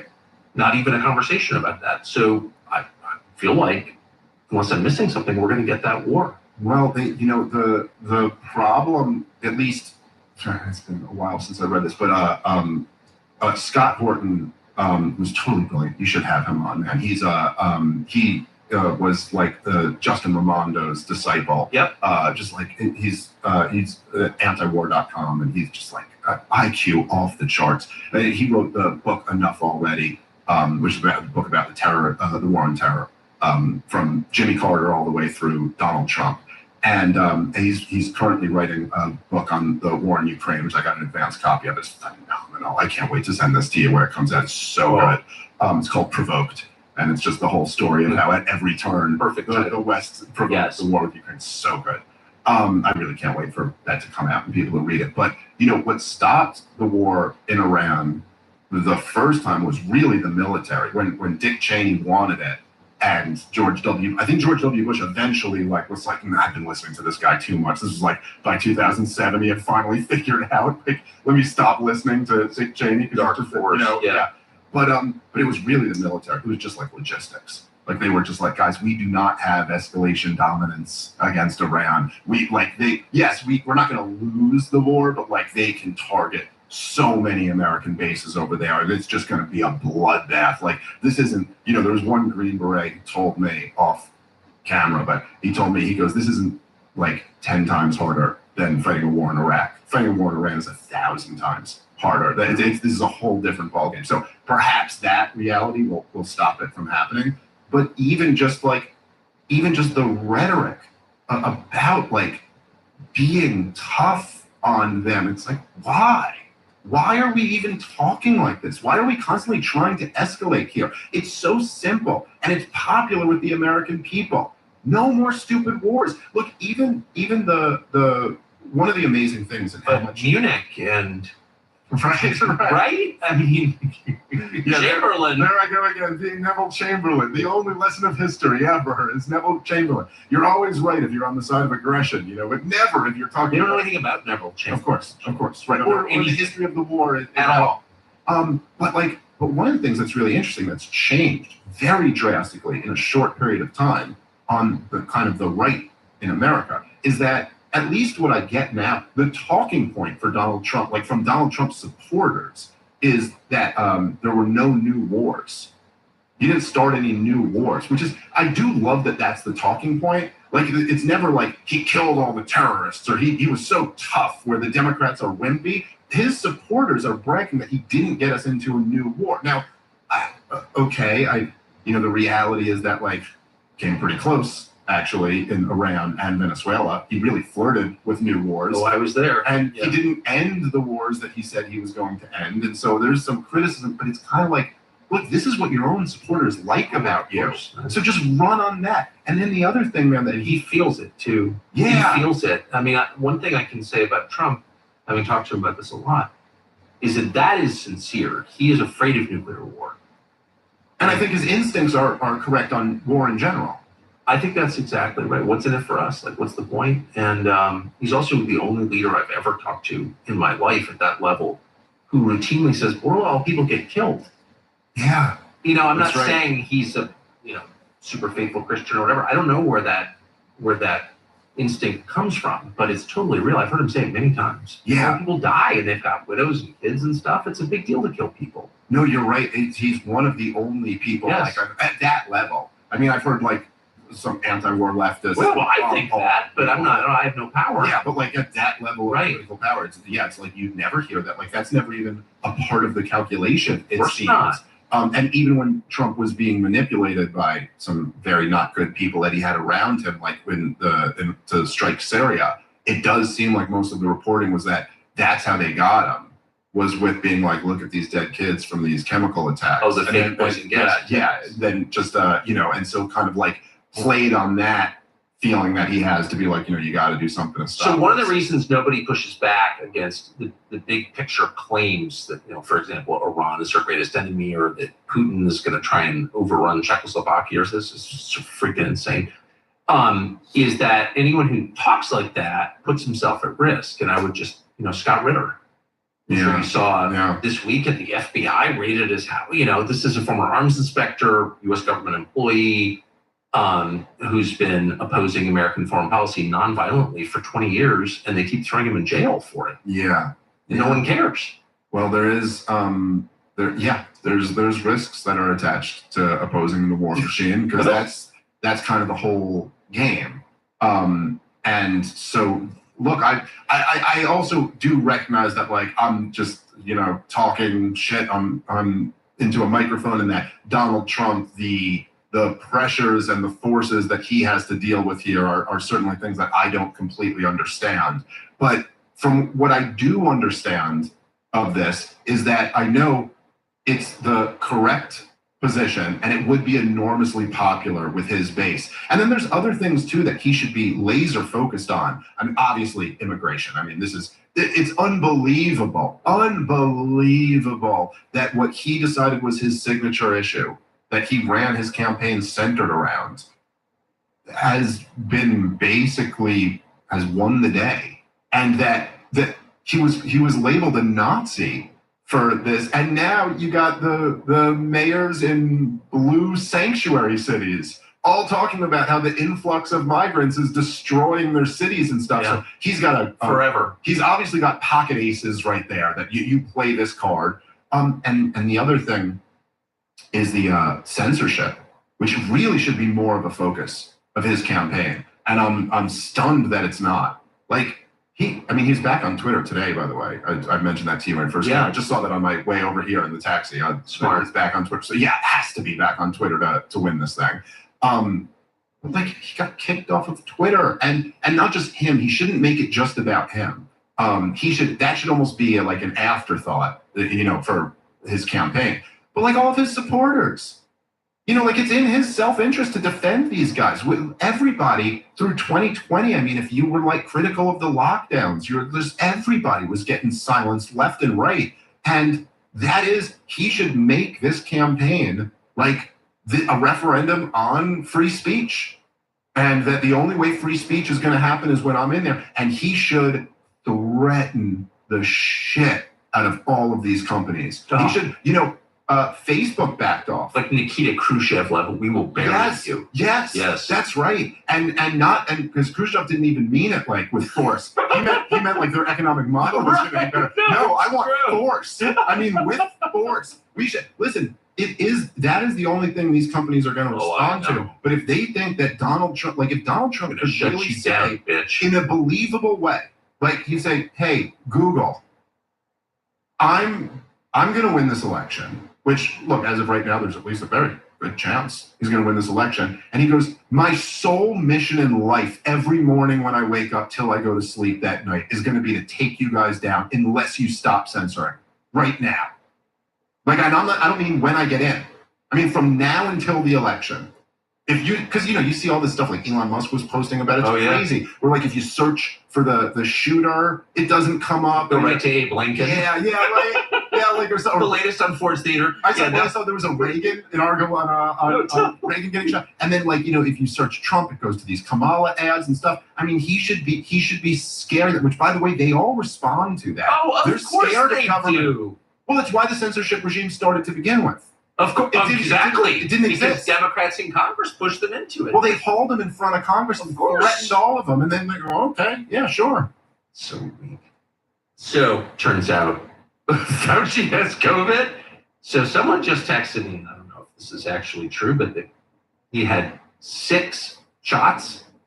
I mean, which would make sense. I think that's the recommended amount. Yeah. How do you get, if you've been vaccinated 6 times against something, how do you get it?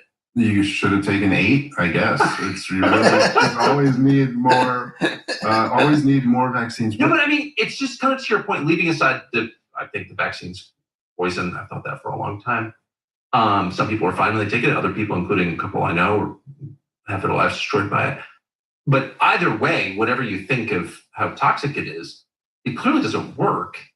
And so why is this still on the schedule? And why doesn't anyone say that? I just feel like we're living in this moment where the most obvious things go totally ignored. Yeah, and also just the fact that there is essentially statistically zero risk for the vast majority of people from COVID. I mean, at this point, this was true in the original strains. But it's clear that getting the vax and getting the boosters makes you more likely to COVID. I mean, that's the numbers seem to show that. I never got vaxxed.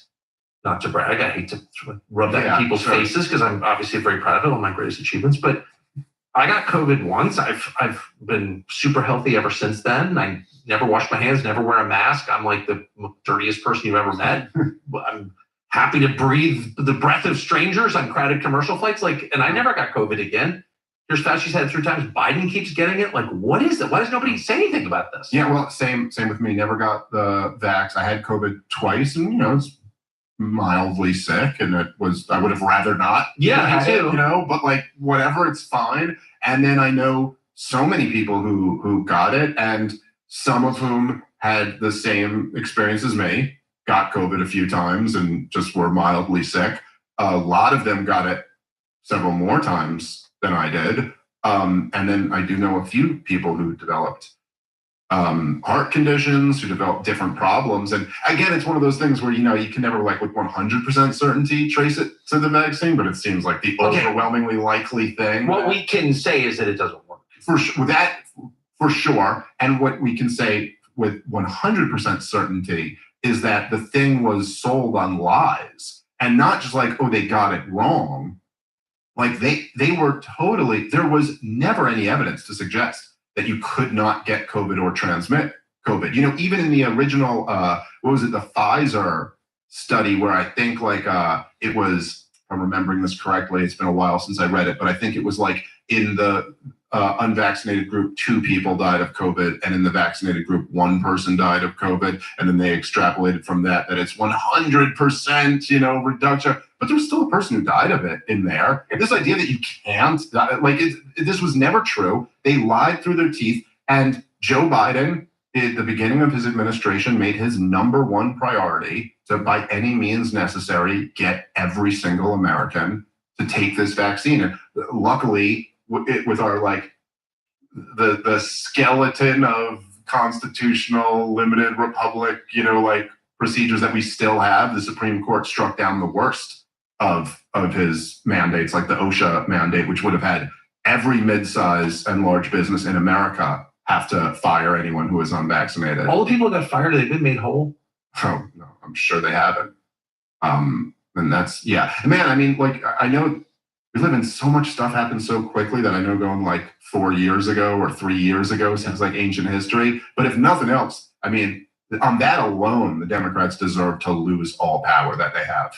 But they went all in on that, and a lot of Republicans too. So Rogan, who I just want to say for the record, I really love and I revere as a pioneer in media, really more than, Roger Ailes' level kind of changed everything. Yeah. I just always want to say that because I really believe it.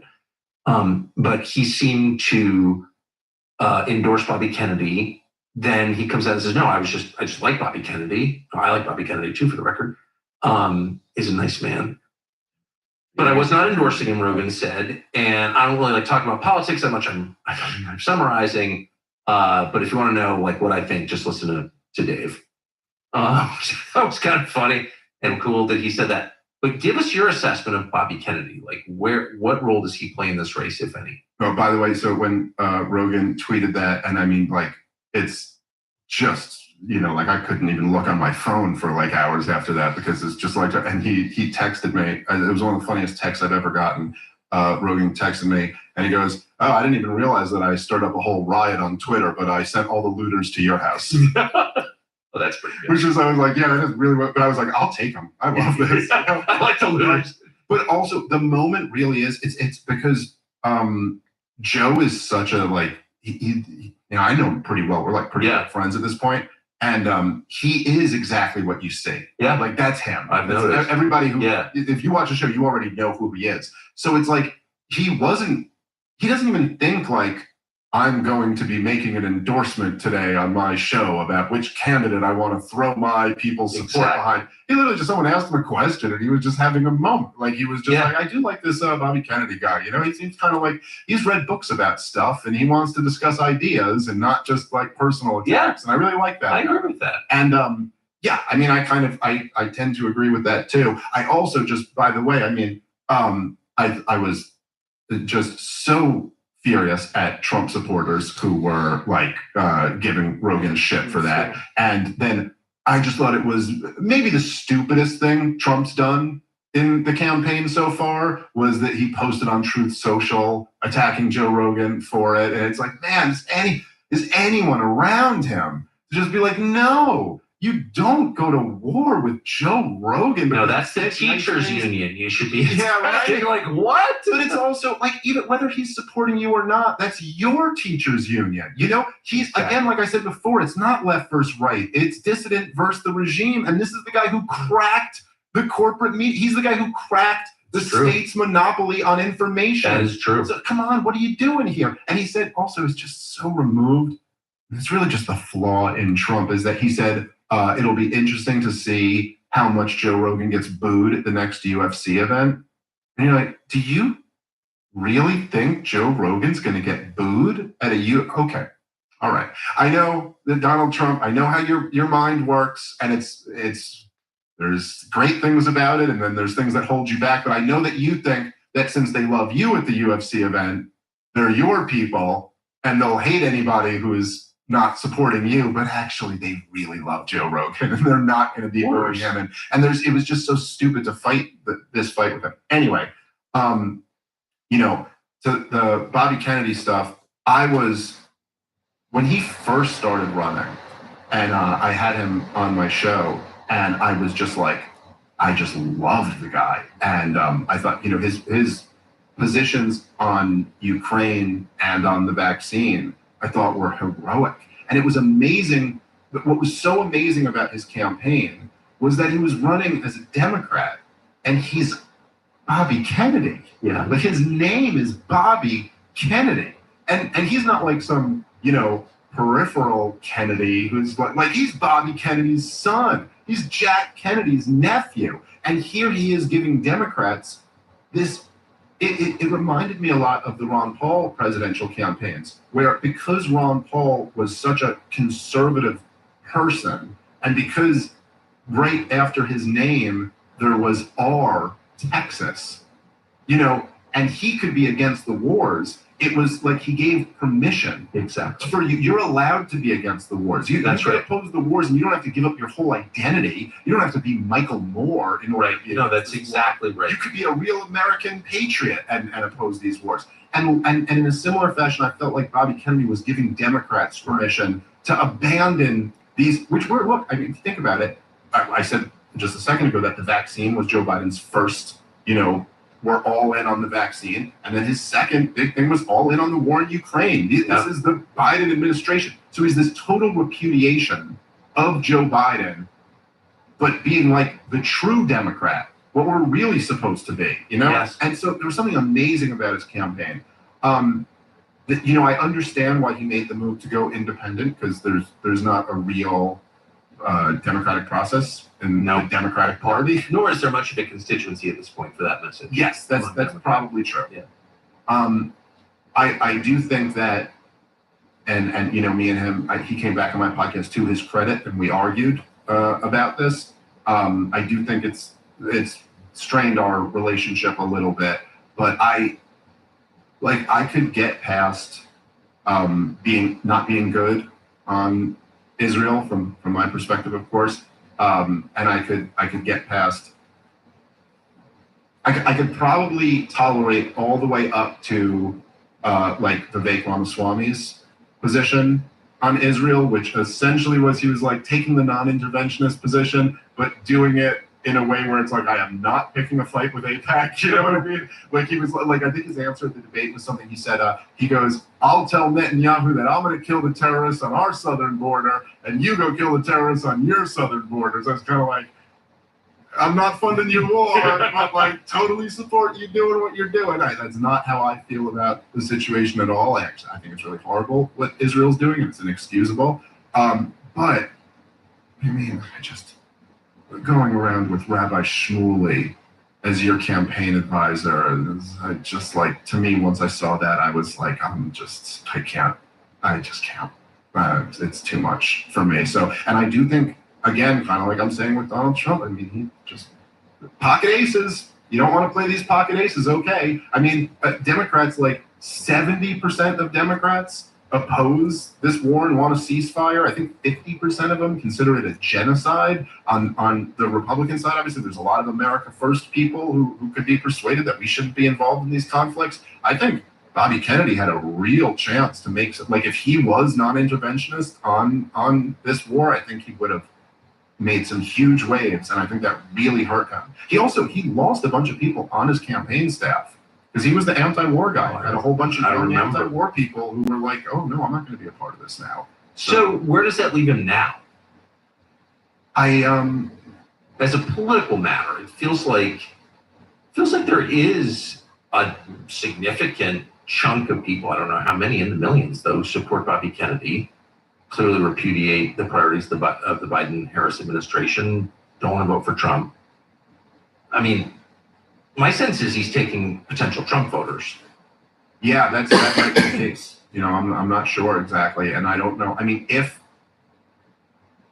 Donald Trump, like, if he were to drop out of the race and endorse Donald Trump, I think there's a very good chance he could end up in his cabinet and get some type of position out of it if Trump were to win. For sure. I don't know if that's going to happen if he stays in the race the whole time, because I think it will be seen as like, well, no, I mean, you can't, you know.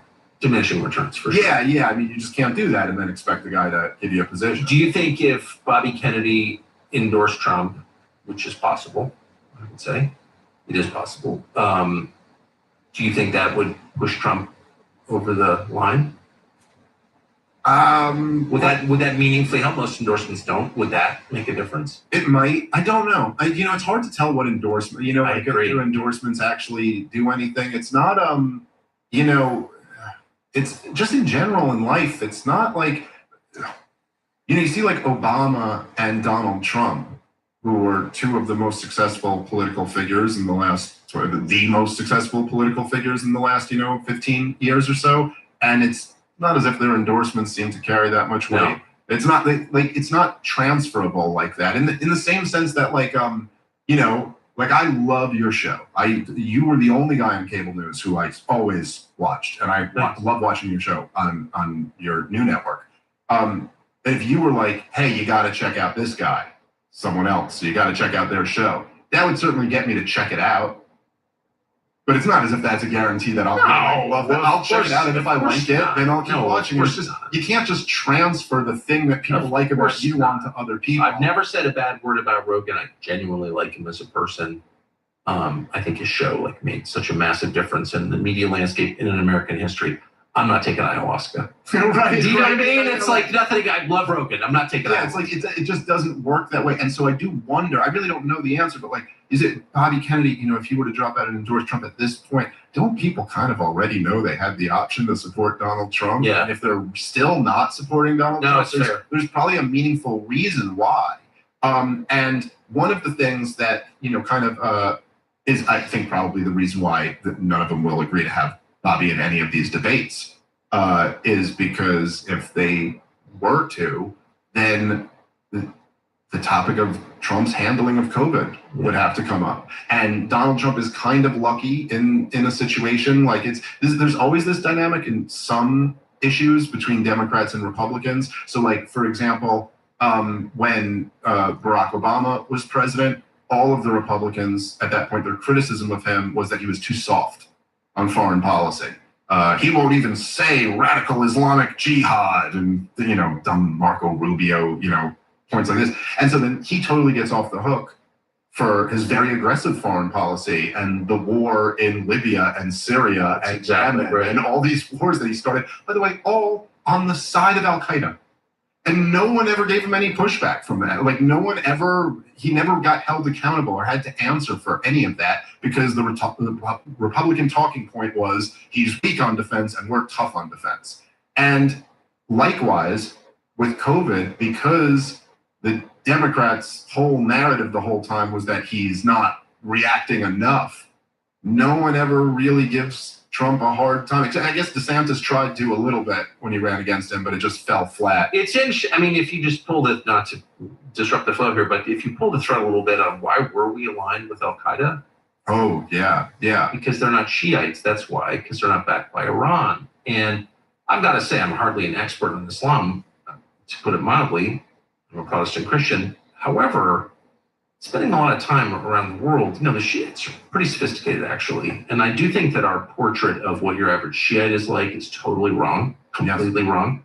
There are a lot of very cosmopolitan Persians, like very cosmopolitan, very pro-Western, very smart, very interesting, not savages at all. I mean, I'm not, endorsing the foreign policy aims of Iran at all, or their system or anything, and I'm not endorsing Islam, either branch, but the idea that the Shiites are like animals, that's bullshit. Well, also, and that's just ignorance. I mean, look, there's lots of problems even in the Shiite world. I mean, of course. But they're also not our enemies. Well, exactly. Like they haven't attacked us, and they haven't attacked Europe.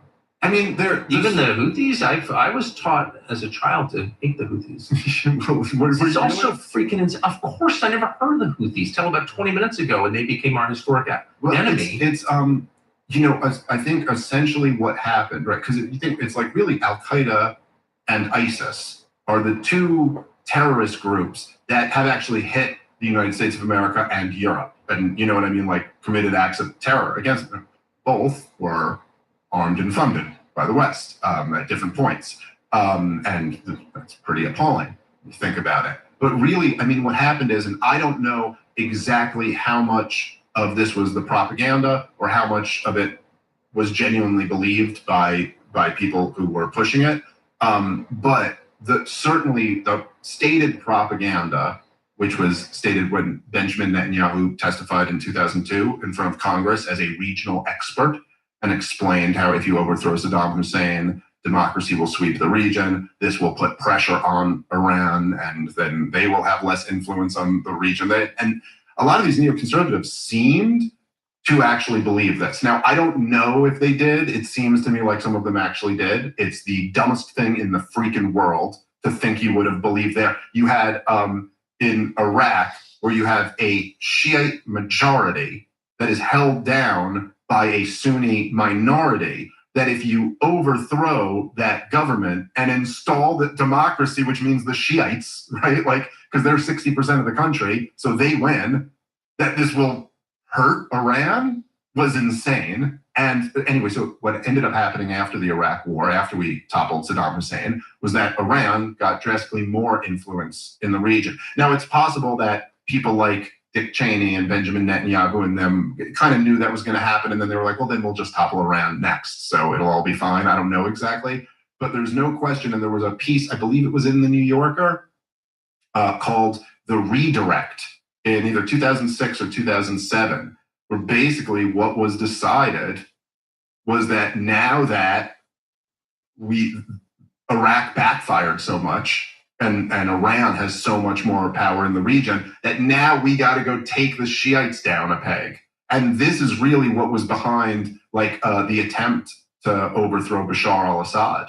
And by the way, this, not overthrowing our democracy and not putting bounties on US soldiers' head in Afghanistan or whatever the other lies that they made up about Vladimir Putin. The real crime that Vladimir Putin committed was he denied the US regime change in Syria. And you could look at the way Vladimir Putin was talked about before Syria versus after Syria. Oh. It is so stark. George W. Bush said he looked into Vladimir Putin's eyes and he was a good Christian, and Hillary Clinton had her reset button. It wasn't until he denied the American war machine a regime change that he became Adolf Hitler. He's hell-bent on reconstituting the Soviet Union and all this other crap. That's really what it all started. He saved Assad. Apparently he was close to Hafez al-Assad, Bashar al-Assad's father, and Assad called him and said, I need your help, and he dispatched troops immediately, which, by the way, whatever you think the geopolitical balance or whoever side you're on, that is kind of the key to long-lasting alliances, is defending your allies with troops when they ask you to. Right. And the Biden administration has not done that to legit allies, whatever. Well, also because, and he was motivated to do it, I think, because he didn't want to see ISIS take over Damascus, which was a real threat at that point. And they were driving around in Toyota trucks, murdering all Christians. Yeah. And in the most barbaric, brutal way. Crucifying the Christians, but you're not allowed to notice that or something. And Tulsi Gabbard is anti-American for caring what happens to the Christians of Syria. I think we're fast approaching a period where the people who've lied to us on all these different subjects should just be quiet. Be quiet. What? Is there somebody's demand that, I'm sorry, David Frum or whomever, your opinion is just not even relevant. Morning Joe, nobody. Why are we allowing? Yeah, it's you've got everything wrong, Truly. But I think I heard you use the analogy of metaphor, but it's like the old, once they see your face, they have to kill you. That's right. Or once you see their face, once the kidnapper that drops his mask. And there is this feeling, and I do think this is also part of what freaks them all out about Donald Trump, is that, okay, so first of all, like we were saying before, he's leading a movement of really every tough man in America pretty much loves Donald Trump. Yeah. Maybe not every, but the overwhelming majority of tough men in America love Donald Trump. The non-Tim Walz ones. Yes, that's right, including and the well-armed ones, including many people in law enforcement and the military. Yes. And so he's got that.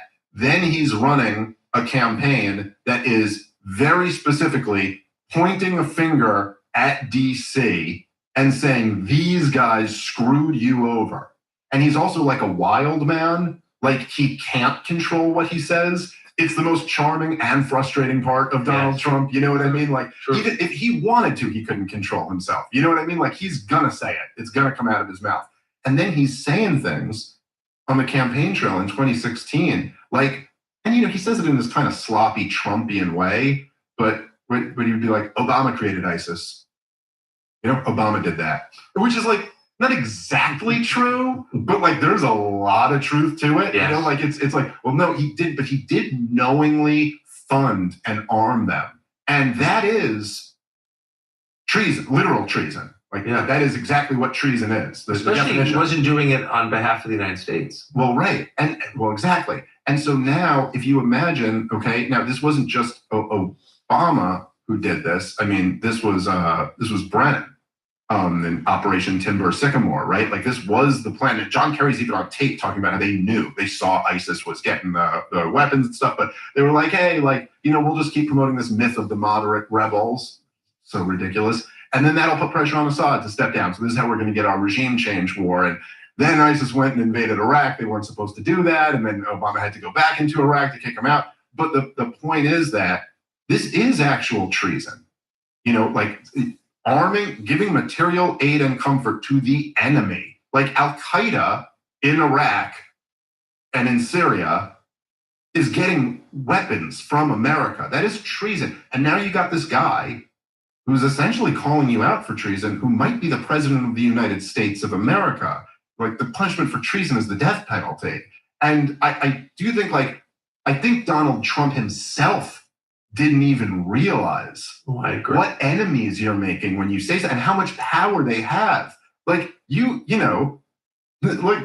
the last president who fired the head of the CIA and made a big thing about how he was going to smash it into a million pieces? What happened to him? Yeah, he took a limo ride through Dallas, right? Oh, that's true. So it's Donald Trump, I think, was totally naive about he he knew there was a swamp that needed draining, but I don't think he knew what was in that swamp. He wasn't watching Schumer on Rachel Maddow's show. Right.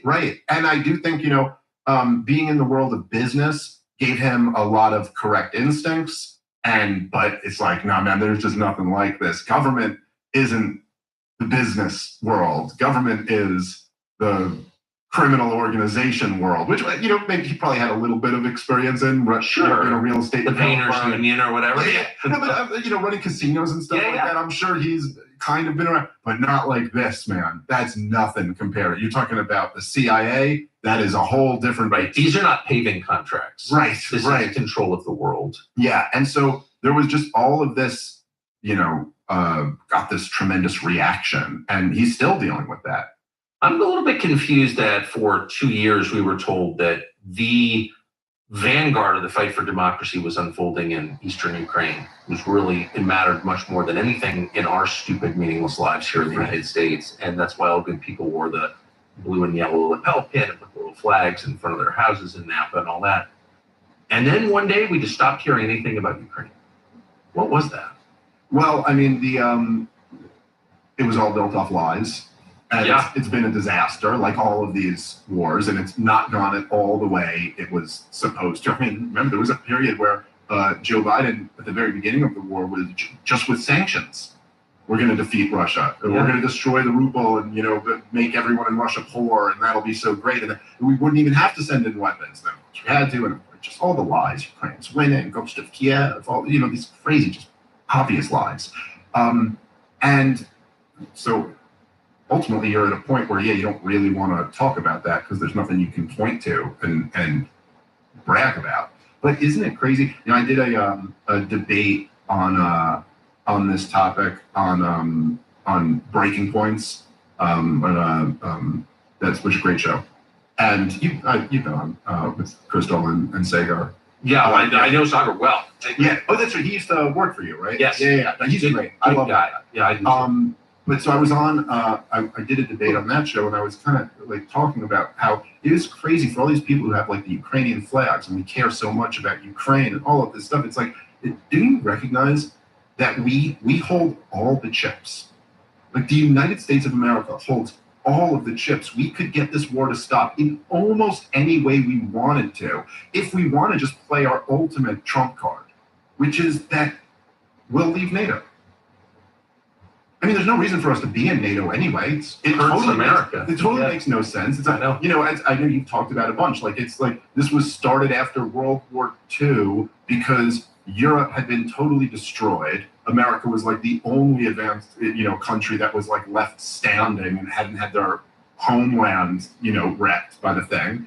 And then there's this Soviet Union. So these guys can't defend themselves. We have to kind of work on this deal that we're not going to let you invade Western Europe, or we'll come to their defense. And now it's like Europe is rich, America's $35 trillion in debt, and the Soviet Union doesn't exist. What's the point of this thing being here? And Vladimir Putin would do almost anything to get that to happen. To get America to leave NATO. It would be nothing but good for us. We just wouldn't be subsidizing other rich countries' defense. He could take it as a huge victory. You know what I mean? You could get almost anything you want. And if you guys care about Ukrainians and Ukrainians dying so much, why not? Why not just make this deal? We could do it right now. I mean, we're not getting Crimea back to Ukraine. That's not going to happen. But who cares?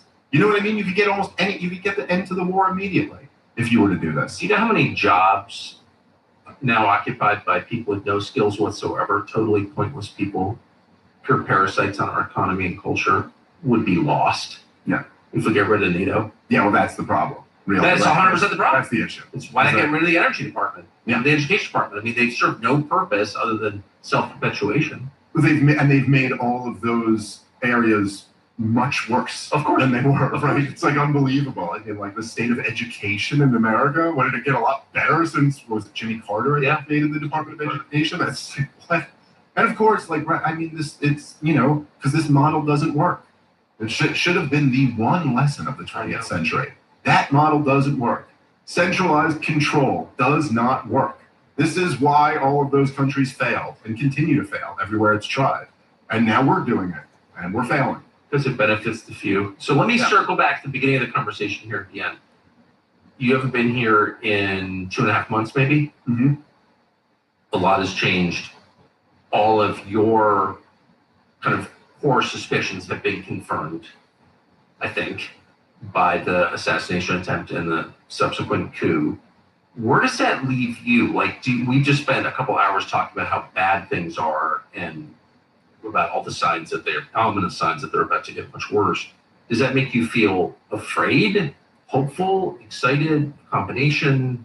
Yeah, probably a combination, I would say. You know, which, by the way, we didn't even really get into the coup, but it is pretty crazy how much of a blatant coup we just watched. Nice. And then I've seen people like Democrats on social media and stuff, and they'll call like people like us out, and they'll be like, "Well, first you said the guy was too senile to run, and now you're saying it was a coup when they removed him." You're like, "Yeah, both are true. I don't know what to tell you. The guy is clearly senile, and also he is still the president of the United States of America, and there's a process here." They'll say, and it's just one thing I can't get over is not that people disagree with me.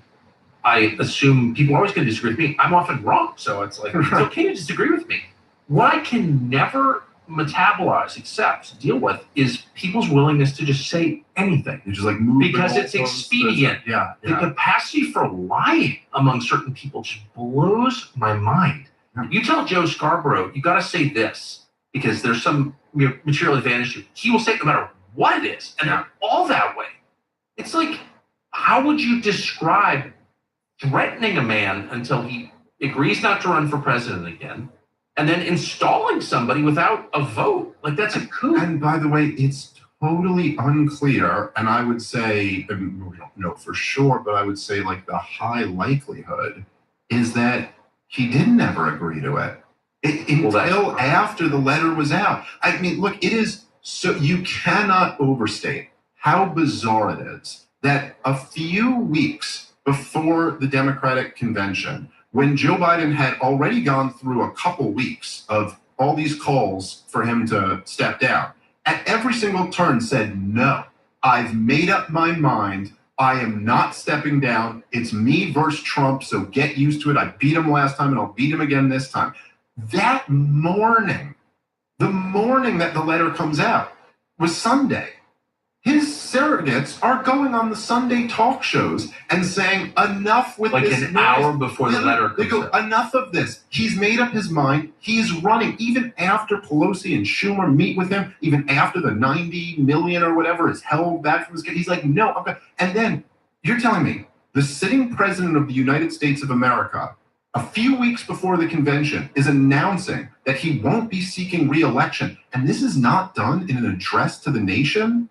This is done on personal stationery and just tweeted out. And then in a separate tweet, he endorses Kamala Harris. And it's not for days later that we hear from the president. Like, that is crazy. I mean, I know so many crazy things are going on that it's like, it's almost easy to not appreciate how crazy that one is. But it's almost easy to not appreciate how crazy that one is. But and you can say, "Oh, he had COVID," or whatever. Just get up, I don't know, put on one of those masks that you guys pretended worked for so many years and like go. He can even be an edited video. It doesn't have to be live. I mean, it's like, I know he stumbles a lot or whatever. It could be 2 minutes, but how do you not address the American people about that? And it really seems like, and of course, Cy Hirsch had that reporting on the call with Obama, where they threatened, they had Kamala Harris on board. We're going to invoke the 25th Amendment. But my suspicion is that phone call happened. You know, like the Schumer and Pelosi strong-arming didn't work.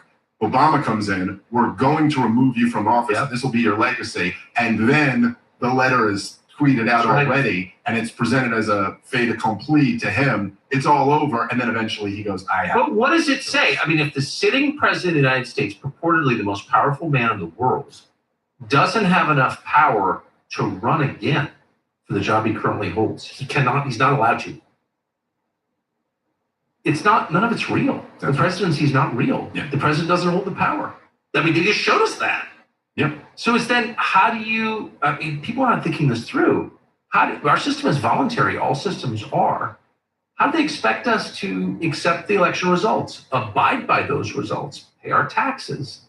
How do they expect us to obey when the system has been revealed as illegitimate? Yeah, well, it's the only way would be some type of escalation of force. You know, I mean, that's the only way to do it. I will say though that, much like when the Soviet Union collapsed and was largely peaceful, and was kind of like a really amazing thing. Very peaceful. And now what happened in the years following it was not good, and that didn't need to happen. And no, but they pulled their nuclear weapons out of all their satellite states. Yeah. They dissolved the Warsaw Pact. I mean, that happened, by the way, 33 years ago this week. Oh yeah, yeah. I was on my honeymoon. And there were people at the top who wanted to not let it happen. Like, no, escalate the force and don't let this happen. Put down these revolts like they had done previously. And ultimately, they just kind of lost. And like enough people were just like, no, just let them go. That's not working. So you kind of hope that something like that can happen in the United States of America. And that doesn't mean like a national divorce type thing, which is something that has become kind of a popular thing that some people advocate for.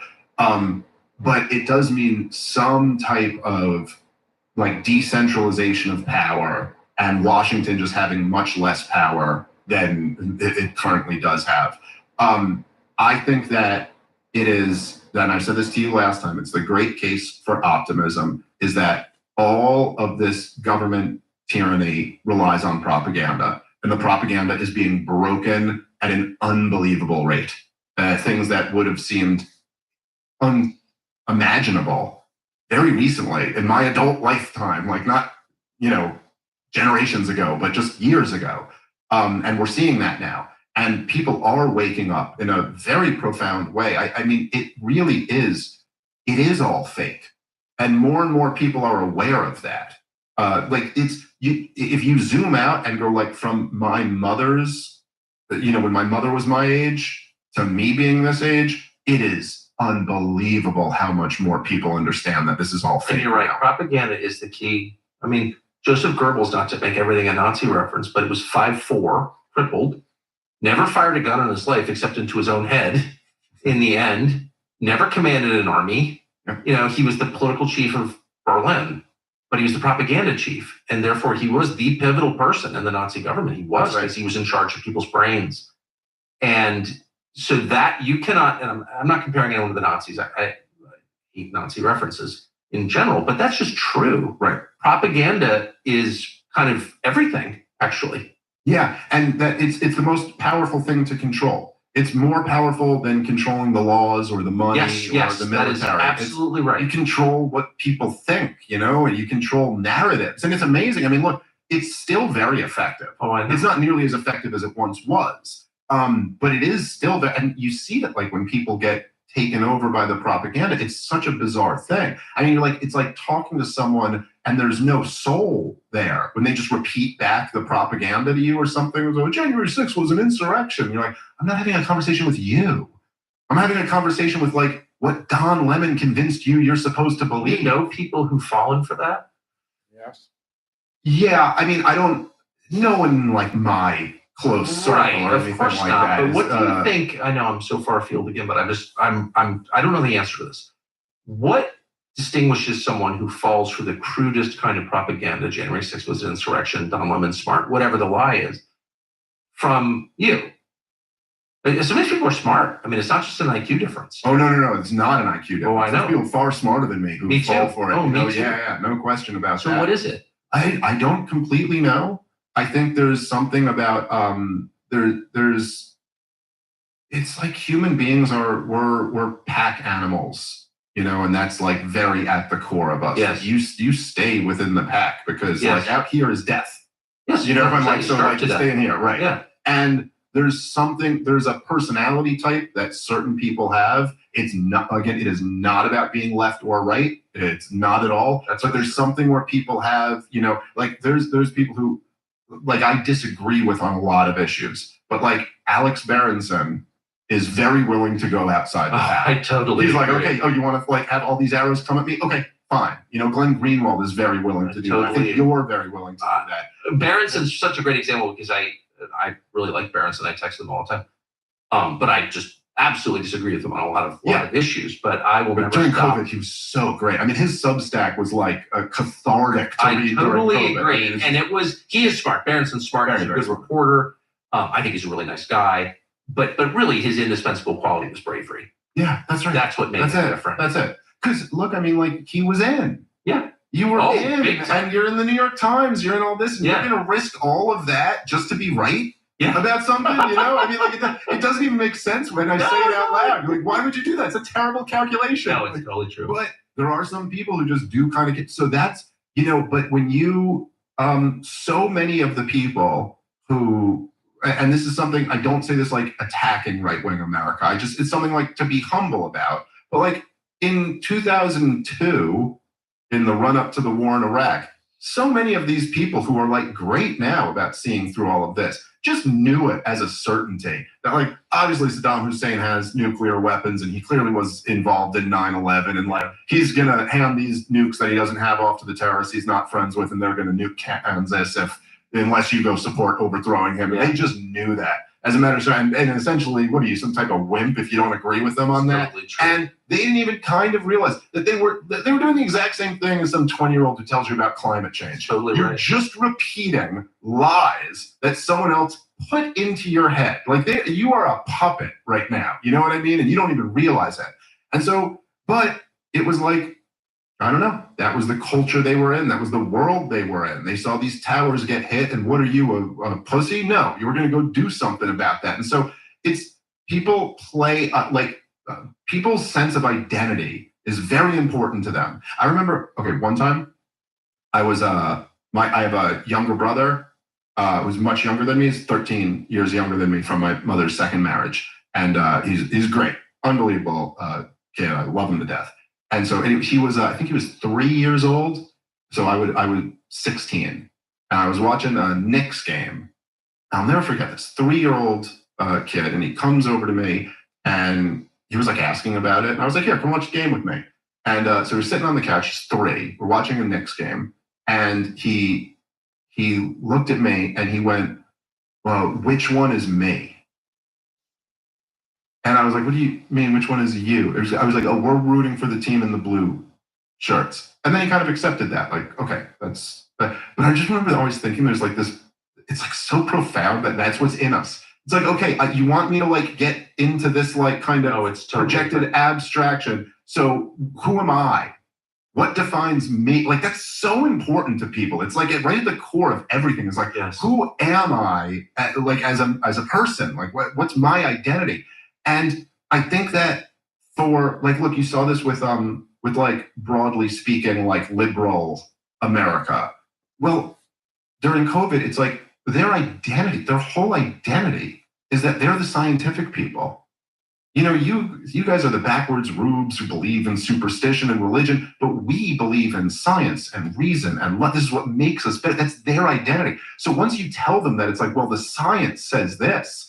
It was so easy to get them in. That's why it's so easy to get them in on climate change. And then with like more conservative America, their whole identity is that like they're the tough ones who defend the country, who aren't wusses, who will defend the Constitution. And so as soon as you fed them a narrative that gave them that identity, it was so easy to fool them with all this other stuff. So I do think that's a big part of like they're very good. That's what the propagandists do at their best, is they play off your sense of self, your identity. It's moral judo. Yeah. They use your body weight against you. They take your momentum and pull you way past where you thought you would be. But more and more people are waking up to that stuff now. And so that's good. You've had a big effect on a lot of people, including me, and I appreciate, Dave Smith, you're coming. I mean, Tucker, I could do this all day long with myself. Good. Well, I hope you come back before we're both arrested. That would be nice. We can say once again, man, it's only been 2.5 months, but everything's different. Yeah, I hope. I mean, even if we could just share a cell once we get arrested, that would be real fun. Just continue this on and on. I will never submit. Thanks, man. Thank you.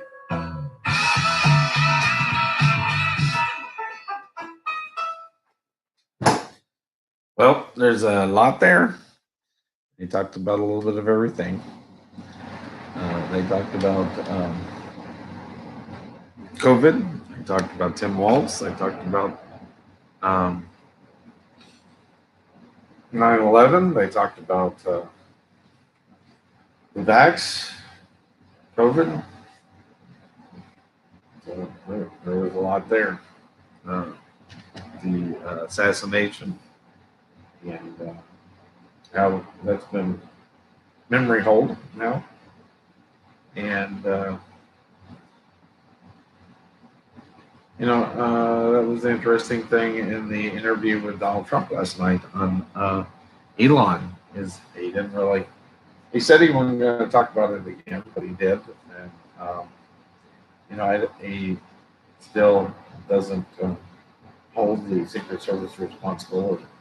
The things we see, I can understand that. But anyway, hope that you enjoyed watching Tucker Carlson's interview of Smith with me. With that, I will say good night.